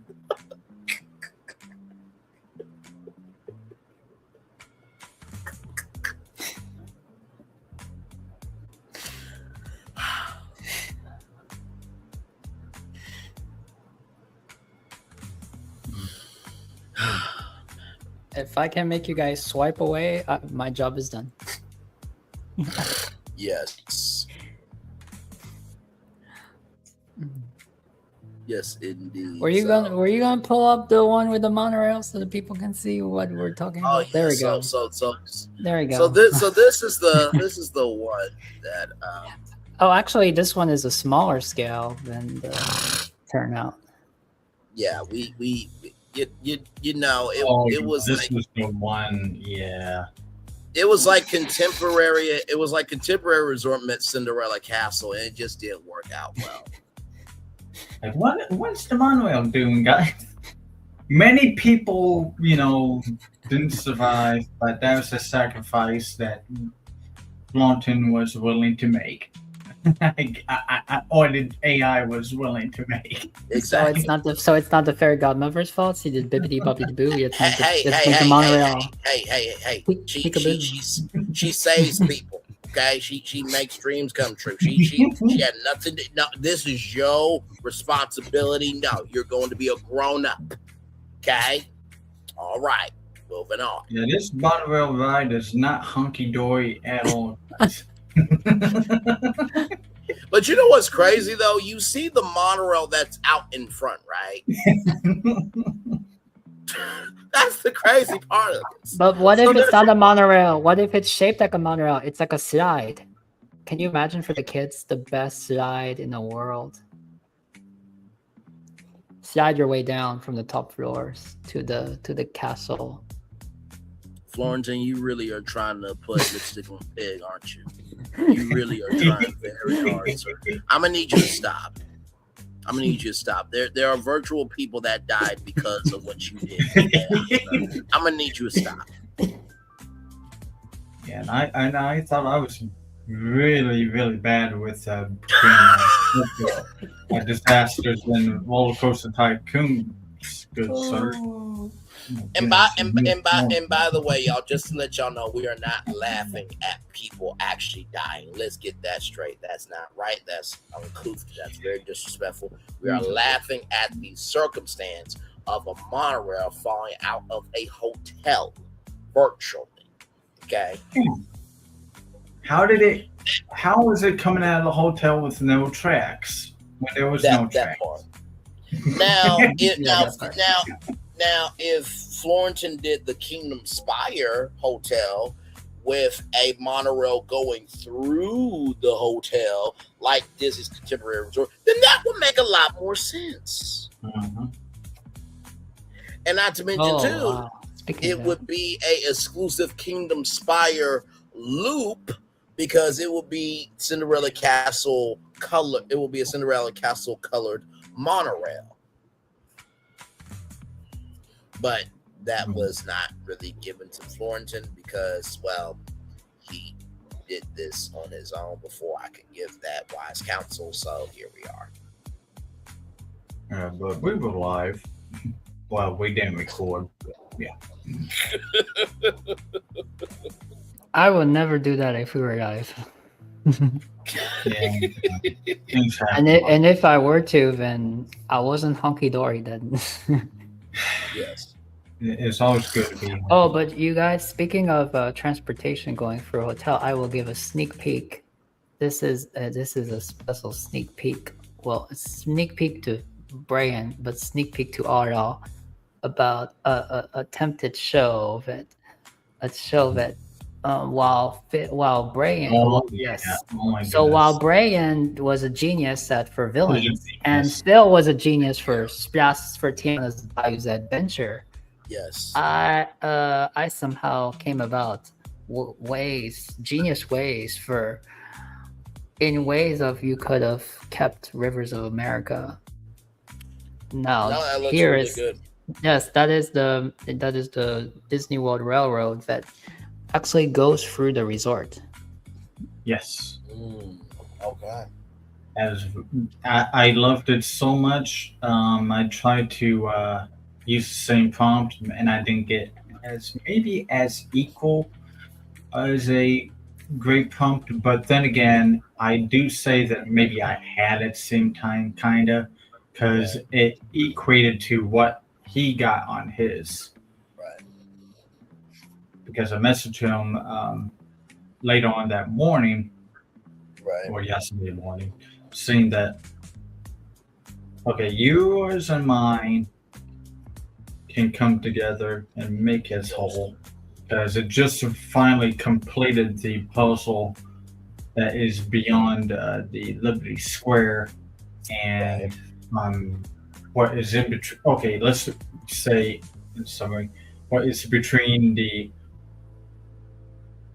walkway that is, above the canal, the surface canal for the Liberty Bell, because wow, it's 55 feet tall. I could bypass it? Jeez, he surprised me. Wow. Remember, ventured that like a month ago. For the Adventureland expansion project behind us, Pirates. Yes. So from there all the way to beyond Liberty Square, there was that and that and that, and okay, what can I do?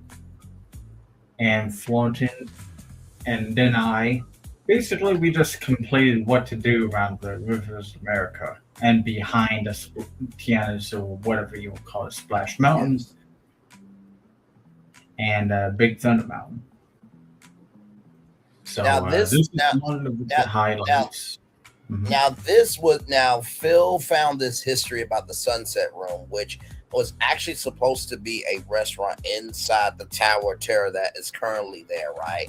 And it was supposed to be this experience that, magnified everything. And that Thickalicious woman there, who really should be real in mind, but that's neither here nor there. She It's the most beautiful thumbnail I ever made, actually. Yes, no, it's a very good thumbnail. She was actually thicker than the other girl that you had, but that's neither here nor there. But with that said, the reason why this is so memorable was because Phil, like I said, what Phil did tonight with Tian was incredible. All the feels, this and the third. Phil is like me in the fact that we're both long-winded as brothers, but it's coming from a good place. Y'all, I was up for like maybe the first hour of this, and then I was gone the whole time. Not on purpose, okay? Please don't at me, okay? Please don't. Well, you were busy that day too. Catching up on reality housewives or something too. Yes. I was. In addition to BFP Imagineering, yes, I do reality TV reviews and news and all a bunch of other stuff too. So it's I kind of find it funny when Fullerton thought I was watching reality TV when I said hunky dory that one day. No, I asked you where did you get that from, and then he's like, I made it up, and I'm like, there's no way you made that up. But yes, I do remember. I do remember for one of these Sunset Room lives, I was gone. I was not out sleep. I was just. You weren't sleeping in this one. It was you were sleep. Well, I'll pull up the one that you were sleeping. That was very good. Listen, I cannot compare myself to the great Rod Sterling, but I did the best I could. Oh yes, the Rod Sterling impression. I did a decent job with that. 1 second. Here we go. Hello, everyone. It's Rod Sterling. We are live freaky what on I just YouTube. did. I'm with Phil and Florida. Now, the Twilight Zone Tower of Terror is a ride off of the Hollywood Tower Hotel. There was a movie premiere. Very huge, big stars, people you never knew. But there were 6 people that were important that are no longer here. It was a room called the Sunset Room. It never had a sunrise, never had a sunset. It was frozen in time. Now our host, Phil, is going to take you to that room now through the Twilight Zone. Thank you. Yes. Hello, everyone. Rod Sterling here. Glad to have you here. So as you can see behind Phil, that's the Hollywood Tower Hotel. And that hotel was a movie premiere, very big stars, people you never knew. But what you now know, which has been around for a long time, that hotel has had a soul beyond that premiere. 6 people went to the elevator, never to be seen again. And there was a room that never had a sunrise and never had a sunset. It is called the Sunset Room. There is a haunted legend that we're going to learn about tonight. Our host Phil will take us there through the Twilight Zone. I was very proud that night of that. That was a really good show. And You sound Jamaican. Jamaican. I was the Jamaican Rod Sterling. What the hell is this? What the flying shit damn it fuck is this? Just King I have no mental capacity right now. What? So what Hamilton is saying right now is if King Julian narrated the Tower of Terror. I am King Julian. Welcome to the Tower of Terror. King Jewel will be like, hello everybody. Yes, the Sunset Room. There was no sunrise or no sunset. Hello everybody. There was no shaking or romping or anything. It was quite sad. 6 people went in and no one came out. We're going to talk about it, the Twilight Zone. Beautiful, fine woman. Beautiful, fine woman in a dress. Fine woman. That would be King Julian. Those hips. Yes. So Phil being the See, the Tower move the of body. Terror Move the expert. body. Okay. Did that Ron Sterling impression sound more Jamaican to you, or did it sound as close Like as I Brian could get to said, Ron and Sterling? there's a sign that Tower Hotel. you sounded better. I'm gonna have to check that out. I know. But no, Phil, over to you. Phil, over to you. Must be missing on Did that Ron Sterling impression sound as close to Ron You as sounded, I could get it? you did a fine job. I do say you did a fine job. Not as much as the Queen Julian. You did your job. You did your job. You did your job. Because he has a very unique cadence that you just hello. Yeah, you have to just kind of lose. Yes. Actually, I have another intro. Oh, here's another intro. It has the elegant. Columbia Picture. One go.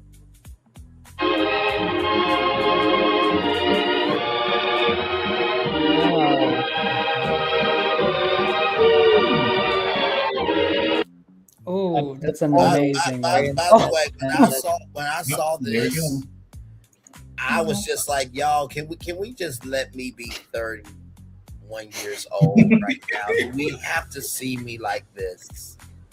Like, it looks like Morgan Freeman, but brain. Well, Florentin, you asked for me, and I am Morgan Freeman. Braylon is a good black brother. I think he deserves to be 32 years old for as long as he can. I don't think we need to age up the process. I think he will be a smooth brother. Hopefully a little bit smoother than what you made him in this AI thumbnail. But I'm going to go now. Congratulations on 1 year anniversary. I really just look great. Sincerely, I thought Phil did a sensational job, absolutely sensational job with Princess Tiana. I thought that was great. Florida, we just ruined the moment from that amazing Hollywood. And Braylon being the guy that he is, I mean, just that intro almost made me cry. And I'm God. I'm the voice of God for a lot of things. So I'm going to go. I appreciate y'all, but let's move on from Braylon being old. Let's enjoy him now. Thank you, Morgan Freeman, so much for defending my character here, sir. Thank you so much, because yeah, that was rough for me seeing myself in that. So hey, good to see you all. Oh man, I have to say I love the presentation. I really just a great fucking job. Just one thing. Fuck no. Okay? Fuck no. No, get the fuck rid of it, okay? I don't know if you were trying to get revenge on me because I screwed over Olaf, but there is a line, there's a limit, and there's a button you don't push, okay? Fuck no.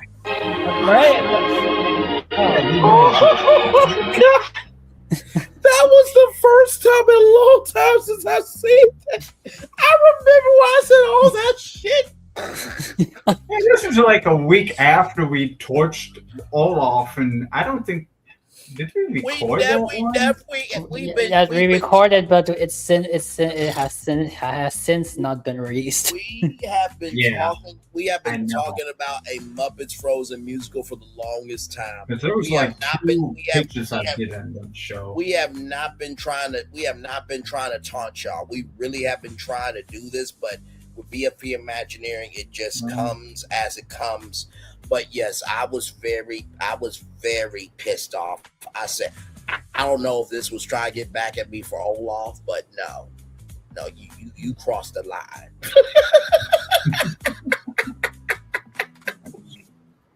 That was a fun time. Oh look, a kid Braylon is standing in front of Spaceship Earth. Yes. Oh, since he mentioned about sleeping, special edition show for BFP Imaginary Channel. Was this the one I fell asleep on? Yeah, and that's the reason why I was like hesitant about uploading this because like. This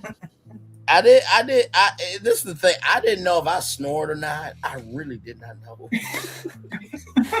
Let's see. But that's how we know you fell asleep, though. Right. Because otherwise. Hold on. Wait a minute. Or maybe, I mean, we hear more you breathing, I guess. Now, I got rid of one clip, but I kept... You want to know if you can hear it or not, you're going to hear it on the video. Yeah, hold on. Not one of my finest hours, y'all. Okay, it was 3 hours long. Okay, so I was kind of tired this day too. I'm gonna be real with y'all, but it was not. I was not trying to fall asleep on Phil and the great work that he did on purpose. I'm not that disrespectful, y'all. Okay? It's a concept I'm not gonna go back to, like doing the tour wise, or maybe I can do better on it. Oh, it's like the D23 movies and TV. It was so hard for both of us. We were yawning at certain points. Oh my God, Jesus Christ! Well, yeah, I mean, if you're waiting, and it wasn't because of the content was boring. It was, I guess, the waiting. Yes, we waited 25 damn minutes before that shit went off. So while you were sleeping, we were talking about Muppets and our thoughts about that. So that's why it stayed in here, basically. Gotcha.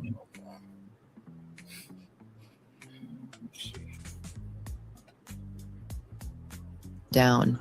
Within a year, you won't be able to tell any of this was here.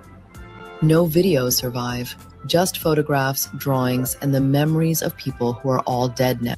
No, it's fascinating because the Eiffel Tower, was like a thing, one of those things too that was supposed to be knocked down and thought it was hideous at the time. This was like these caused some problems. He did burn that little spot. I thought I heard a little snore to fill your dream. Oh yeah, hold on. Oh yeah, we played. Oh yeah, we tried to find ways to wake you up. We even put the epic commercial. Yeah, there was a clip before the clip that we going to see. And we failed every time. And actually, I emailed you the original coverage of this show, how it was. Yes. Before I went through and edited, like, probably, how much did I edit that? Like 20 minutes of it when it came out? Oh, God. Or 30? Because there was, some copyright on, like, Wake Up, Jeff from the Wiggles. And that's what was on that show. You can find it in the email if you know how to look. Understood. Yeah. Like I said, I am sorry, but you know what? I will say this: at least I had my camera off. And Thornton asked me if, like, can I just remove you and stuff, and I was like, yeah, I'll just leave Braylon in here. He'll wake it back up. But wait, Phil, Bray, that's the second time because the first time or the third time. The first time he fell asleep after the we did the Epic Universe expansion, the one where Phil did the map of like a waterway for Epic, where you could have a boat or something. Oh, and I remember that's the first time that he fell asleep. Yeah, okay, that was emailed to both you and I. So okay, so for that time, I'm going to just say that I was resting my eyes for that one. This one I fell asleep. The other one I was resting my eyes. There is a complete distinction and a difference of energy between those two spaces. Okay, this one I was knocked the fuck out. The other one I was resting my eyes. Okay, just yes. One of those people did admit that. Oh, there it goes. Burn that there it is. They found something. Yeah, I hear it There now. it is. I hear it now. But you know what? It was light. You know, it wasn't like In a minute, it's an arsonist. And see what I tried to do because most fair. So the story has. It wasn't as bad as it could have been. Can we pause this? I have a brief announcement. Song died.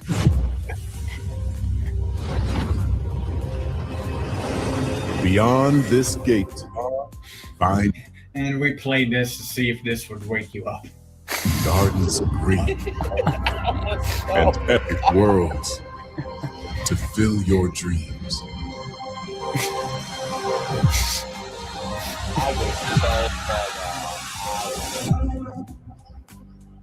It's a great trailer too. It really is. Like, you know.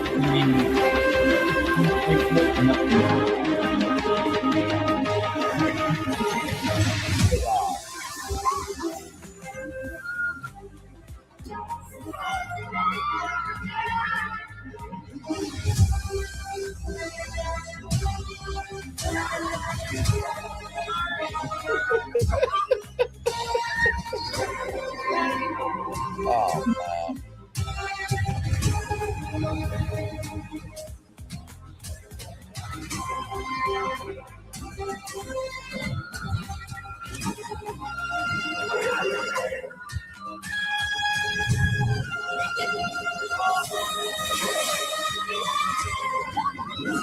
Believe me, it definitely was not one of my finest moments. It really wasn't. I was just so down.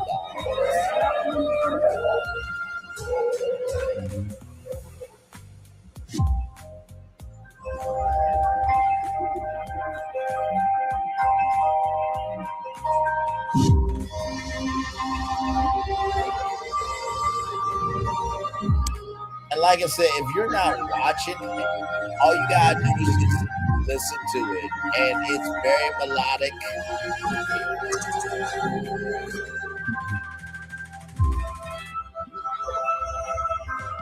This is basically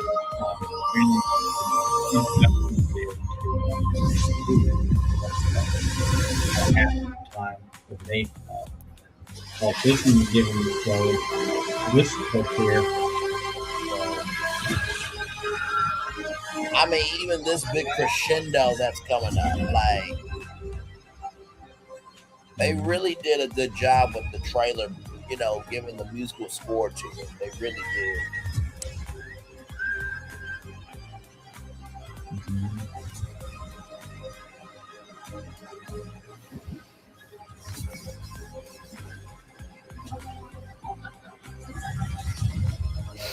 Yes, in the previous show, since we're in Baltimore, we talked about what if we can use the same mechanics for a creature with black within.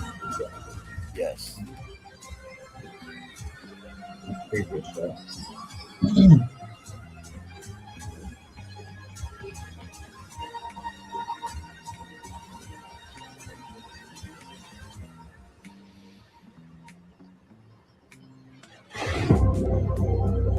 Damn.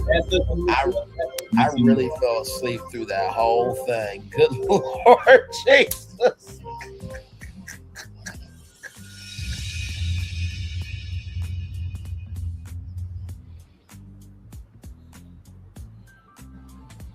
Okay, I guess nothing will wake you up. Yeah, they did say that. Like, well, I guess nothing's going to wake you up now.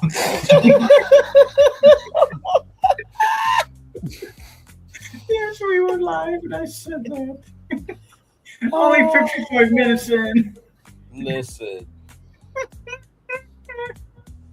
You know what would have happened if this was BFP Imagineering as like a TV series? I would just embrace it the same way. I'm like, yeah, I'm sorry, y'all. I had me a long day, and you know, recording this episode of season 1 of BFP Imagineering on Disney Plus. Yeah, I was tired this day. I'm just going to be real. For this long, I can show you the And,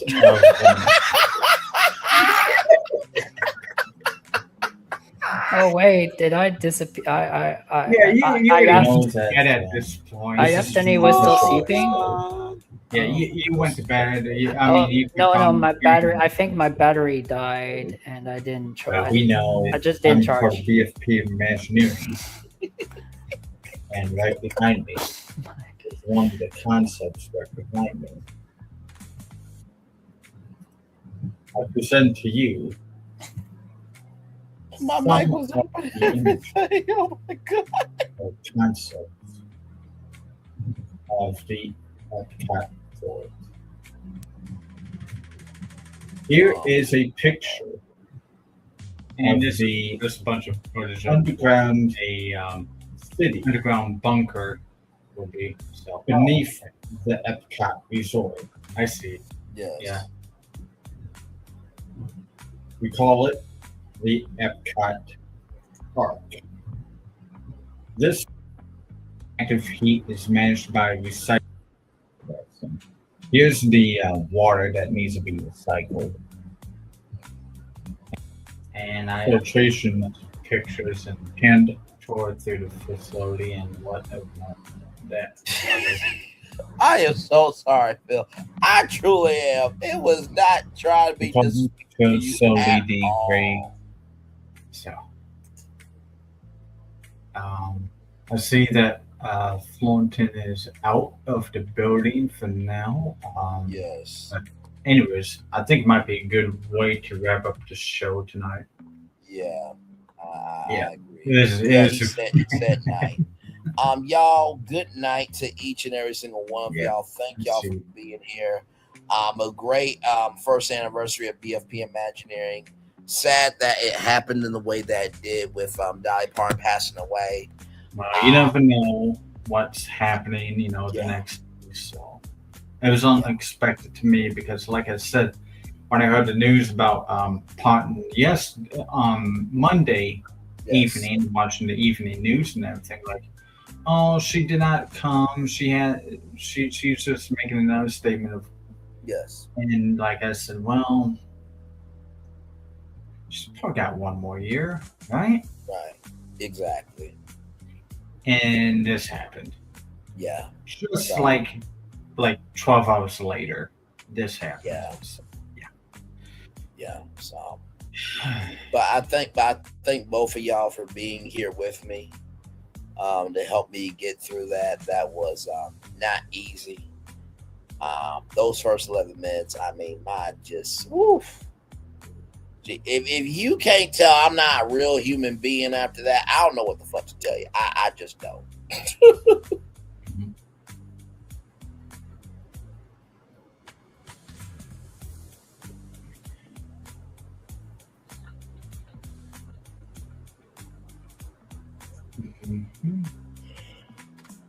So, with all that being said, it's time for the best outro on YouTube, if I do say so myself. Know what you do and do what you know. Never say you weren't born special because you are always born a blessing, and trust you may not be where you want to be, but by the end of it, you'll be where you need to be. Do what you've been chosen to do. Wise one thing to call yourself is never to be chosen. One love, much love, all love. We as spend time with you, you spend time with us, and hopefully rather, by spending time together, Ross, it'll be great together. And always remember what you're doing: radio, television, YouTube, living your best life, or just showcasing that, hey, just maybe, potentially, that if you keep showcasing the fact that you just got like that, you can just hire people and you can just make people happy.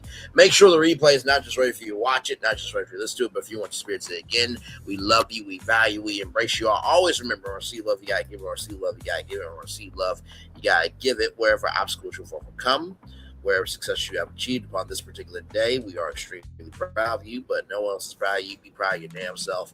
And finally, y'all, always remember, the magic is not too far away at all.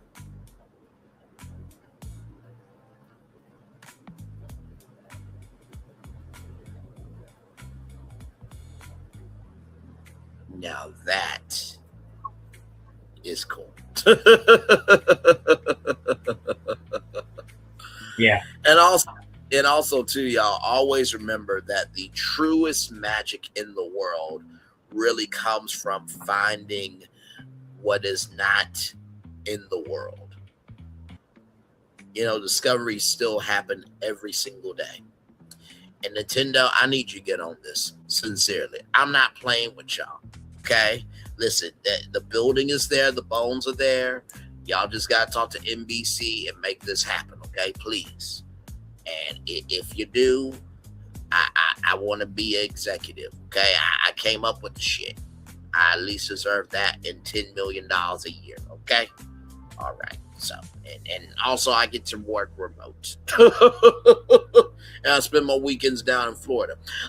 So with that being said, commercial break and fireworks are coming your way for the day that was, for the day that is to come, and for the blessings that are on the way for you, me, all of us, as a society, as a people, as a culture. We feel the love, and we send it right back to you. Good night, everybody. Phil, love you, brother. Florentin, love you too. Good night, everybody. Bye-bye. Good night. Good night. Fantastic. Thank you, sir. You too.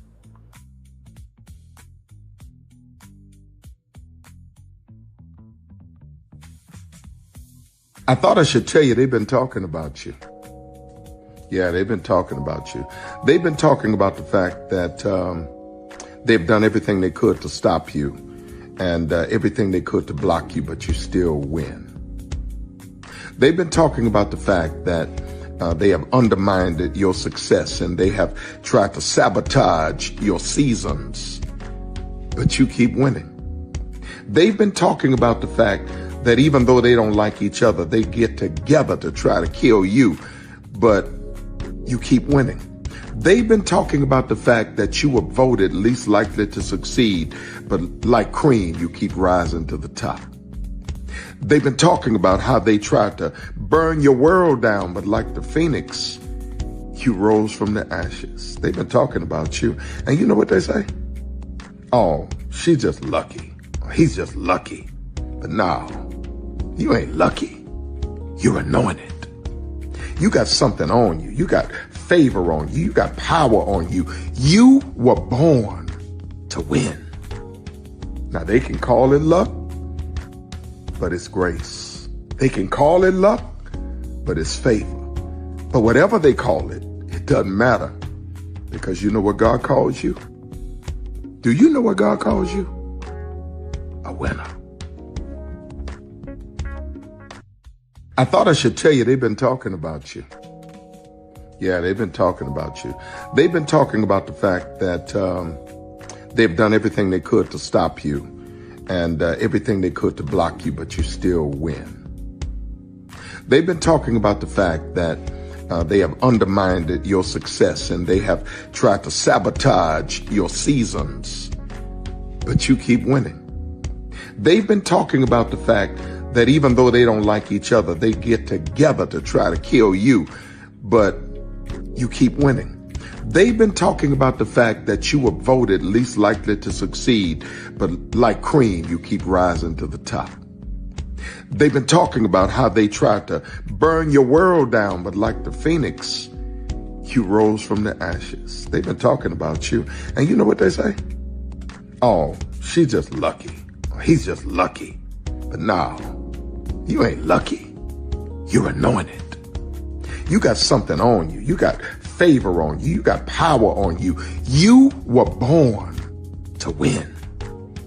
Now they can call it luck, but it's grace. They can call it luck, but it's favor. But whatever they call it, it doesn't matter, because you know what God calls you? Do you know what God calls you? A winner. I thought I should tell you, they've been talking about you.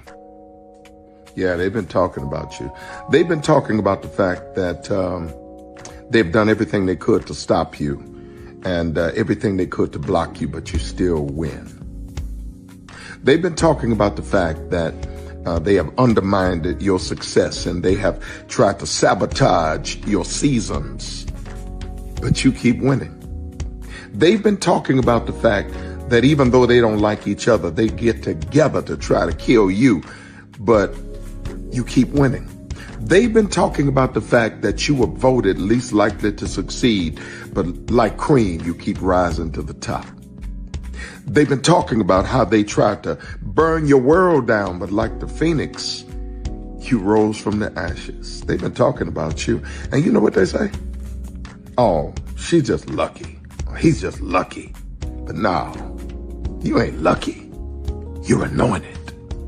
You got something on you. You got favor on you. You got power on you. You were born to win. Now they can call it luck, but it's grace. They can call it luck, but it's favor. But whatever they call it, it doesn't matter, because you know what God calls you? Do you know what God calls you? A winner. I thought I should tell you they've been talking about you. Yeah, they've been talking about you. They've been talking about the fact that they've done everything they could to stop you and everything they could to block you, but you still win. They've been talking about the fact that they have undermined your success and they have tried to sabotage your seasons, but you keep winning. They've been talking about the fact that even though they don't like each other, they get together to try to kill you, but you keep winning.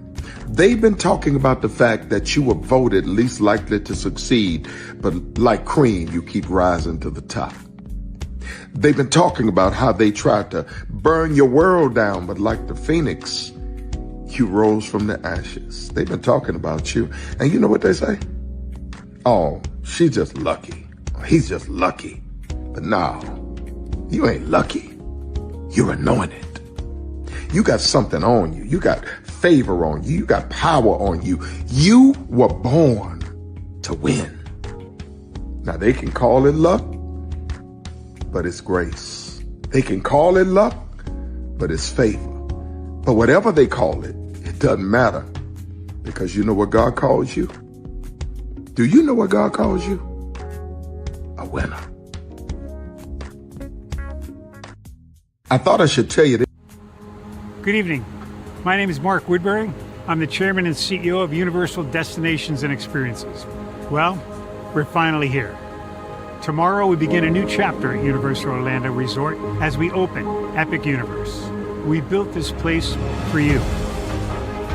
I want to thank you, our fans, for your love of our stories, characters, and immersive experiences that inspired this incredible place. Epic Universe represents over 8 years of meticulous planning, immense creativity, and innovation, combined with unmatched craftsmanship and operational excellence on the part of thousands of people who have brought to life the stories and characters that live beyond each of Epic's portals. But it represents so much more. Your love of Universal and the deep connections we've shared together here in Orlando over the past 30 years inspired us to dream bigger and to push the boundaries to create something extraordinary for you and for generations of fans and families to come. And tomorrow, as we open Epic Universe, I can't wait for you to experience this place for yourself. Now it's your turn to step inside, to lose yourself, and to share this place with the ones you love most. As we open this park, we hope your world becomes a little more epic. Tomorrow, Epic Universe becomes yours.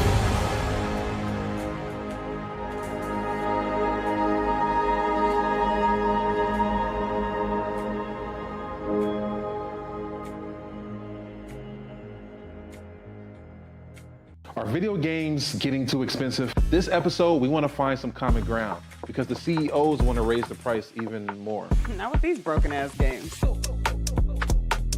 $5 million. That's how much San Andreas costs to make. Is it their fault for selling or our fault for buying? Corporations claim all this stuff. Devs say otherwise. Sports gamers, cozy gamers, whatever you call the people who play Power Wash Simulator. I think it stings a little bit more because I'm spending my actual money and my mom is not. Imagine they get rid of all movie theaters and then charge you the same price to watch the same movie at home. That's like every streaming service. It doesn't have to be the longest of games, but am I having fun with it? This is Lex. I'm Ronell. Let's get right into it.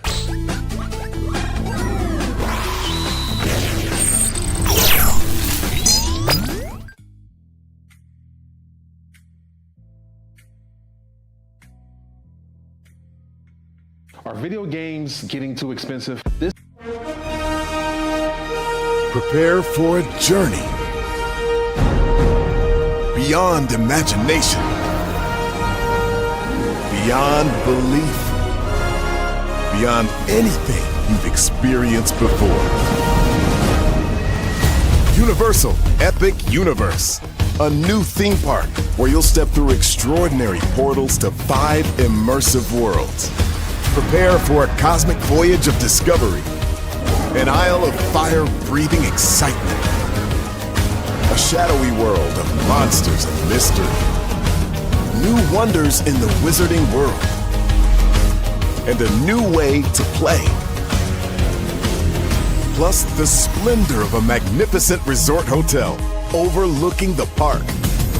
It's all new excitement at Universal Orlando Resort. A week's worth of vacation thrills with 4 amazing theme parks, a variety of spectacular themed hotels, and incredible dining and entertainment. It's all at Universal Orlando Resort, where you'll find new adventures every day. Explore the astonishing worlds of Universal Epic Universe at Universal Orlando Resort. Because here's the thing, a good streamer can find other content. Because here's the thing, a good streamer can find other content. Because here's the thing, a good streamer can find other content. Because here's the thing, a good streamer can find other content. Because here's the thing, a good streamer can find other content. Because here's the thing, a good streamer can find other content. Because here's the thing, a good streamer can find other content. Because here's the thing, a good streamer can find other content. Because here's the thing, a good streamer can find other content. Because here's the thing, a good streamer can find other content. Because here's the thing, a good streamer can find other content. Because here's the thing, a good streamer can find other content. Because here's the thing, a good streamer can find other content. Because here's the thing, a good streamer can find other content. Because here's the thing, a good streamer can find other content. Because here's the thing, a good streamer can find other content. Because I've been moving on my own accord, covering Black culture. There is more to life. I heard that, friend. Braylon, shout out to Braylon. Make sure y'all go follow Braylon in case y'all haven't. I love your content. I have been moving on my own accord, covering Black culture. There is more to life. I heard that, friend. Braylon, shout out to Braylon. Make sure y'all go follow Braylon in case y'all haven't. I love your content. I have been moving on my own accord, covering Black culture. There is more to life. I heard that, friend. Braylon, shout out to Braylon. Make sure y'all go follow Braylon in case y'all haven't. I love your content. I have been moving on my own accord, covering Black culture. There is more to life. I heard that, friend. Braylon, shout out to Braylon. Make sure y'all go follow Braylon in case y'all haven't. I love your content. I have been moving on my own accord, covering Black culture. There is more to life. I heard that, friend. Braylon, shout out to Braylon. Make sure y'all go follow Braylon in case y'all haven't. I love your content. Child, Braylon been over there doing his thing, minding his GD business, staying out of trouble, trying to get the folks some positive stuff to talk about. Besides lying all the damn time. Child, Braylon been over there doing his thing, minding his GD business, staying out of trouble, trying to get the folks some positive stuff to talk about. Besides lying all the damn time. Child, Braylon been over there doing his thing, minding his GD business, staying out of trouble, trying to get the folks some positive stuff to talk about. Besides lying all the damn time. Child, Brandon been over there doing his thing, minding his GD business, staying out of trouble, trying to get the folks some positive stuff to talk about. Besides lying all the damn time.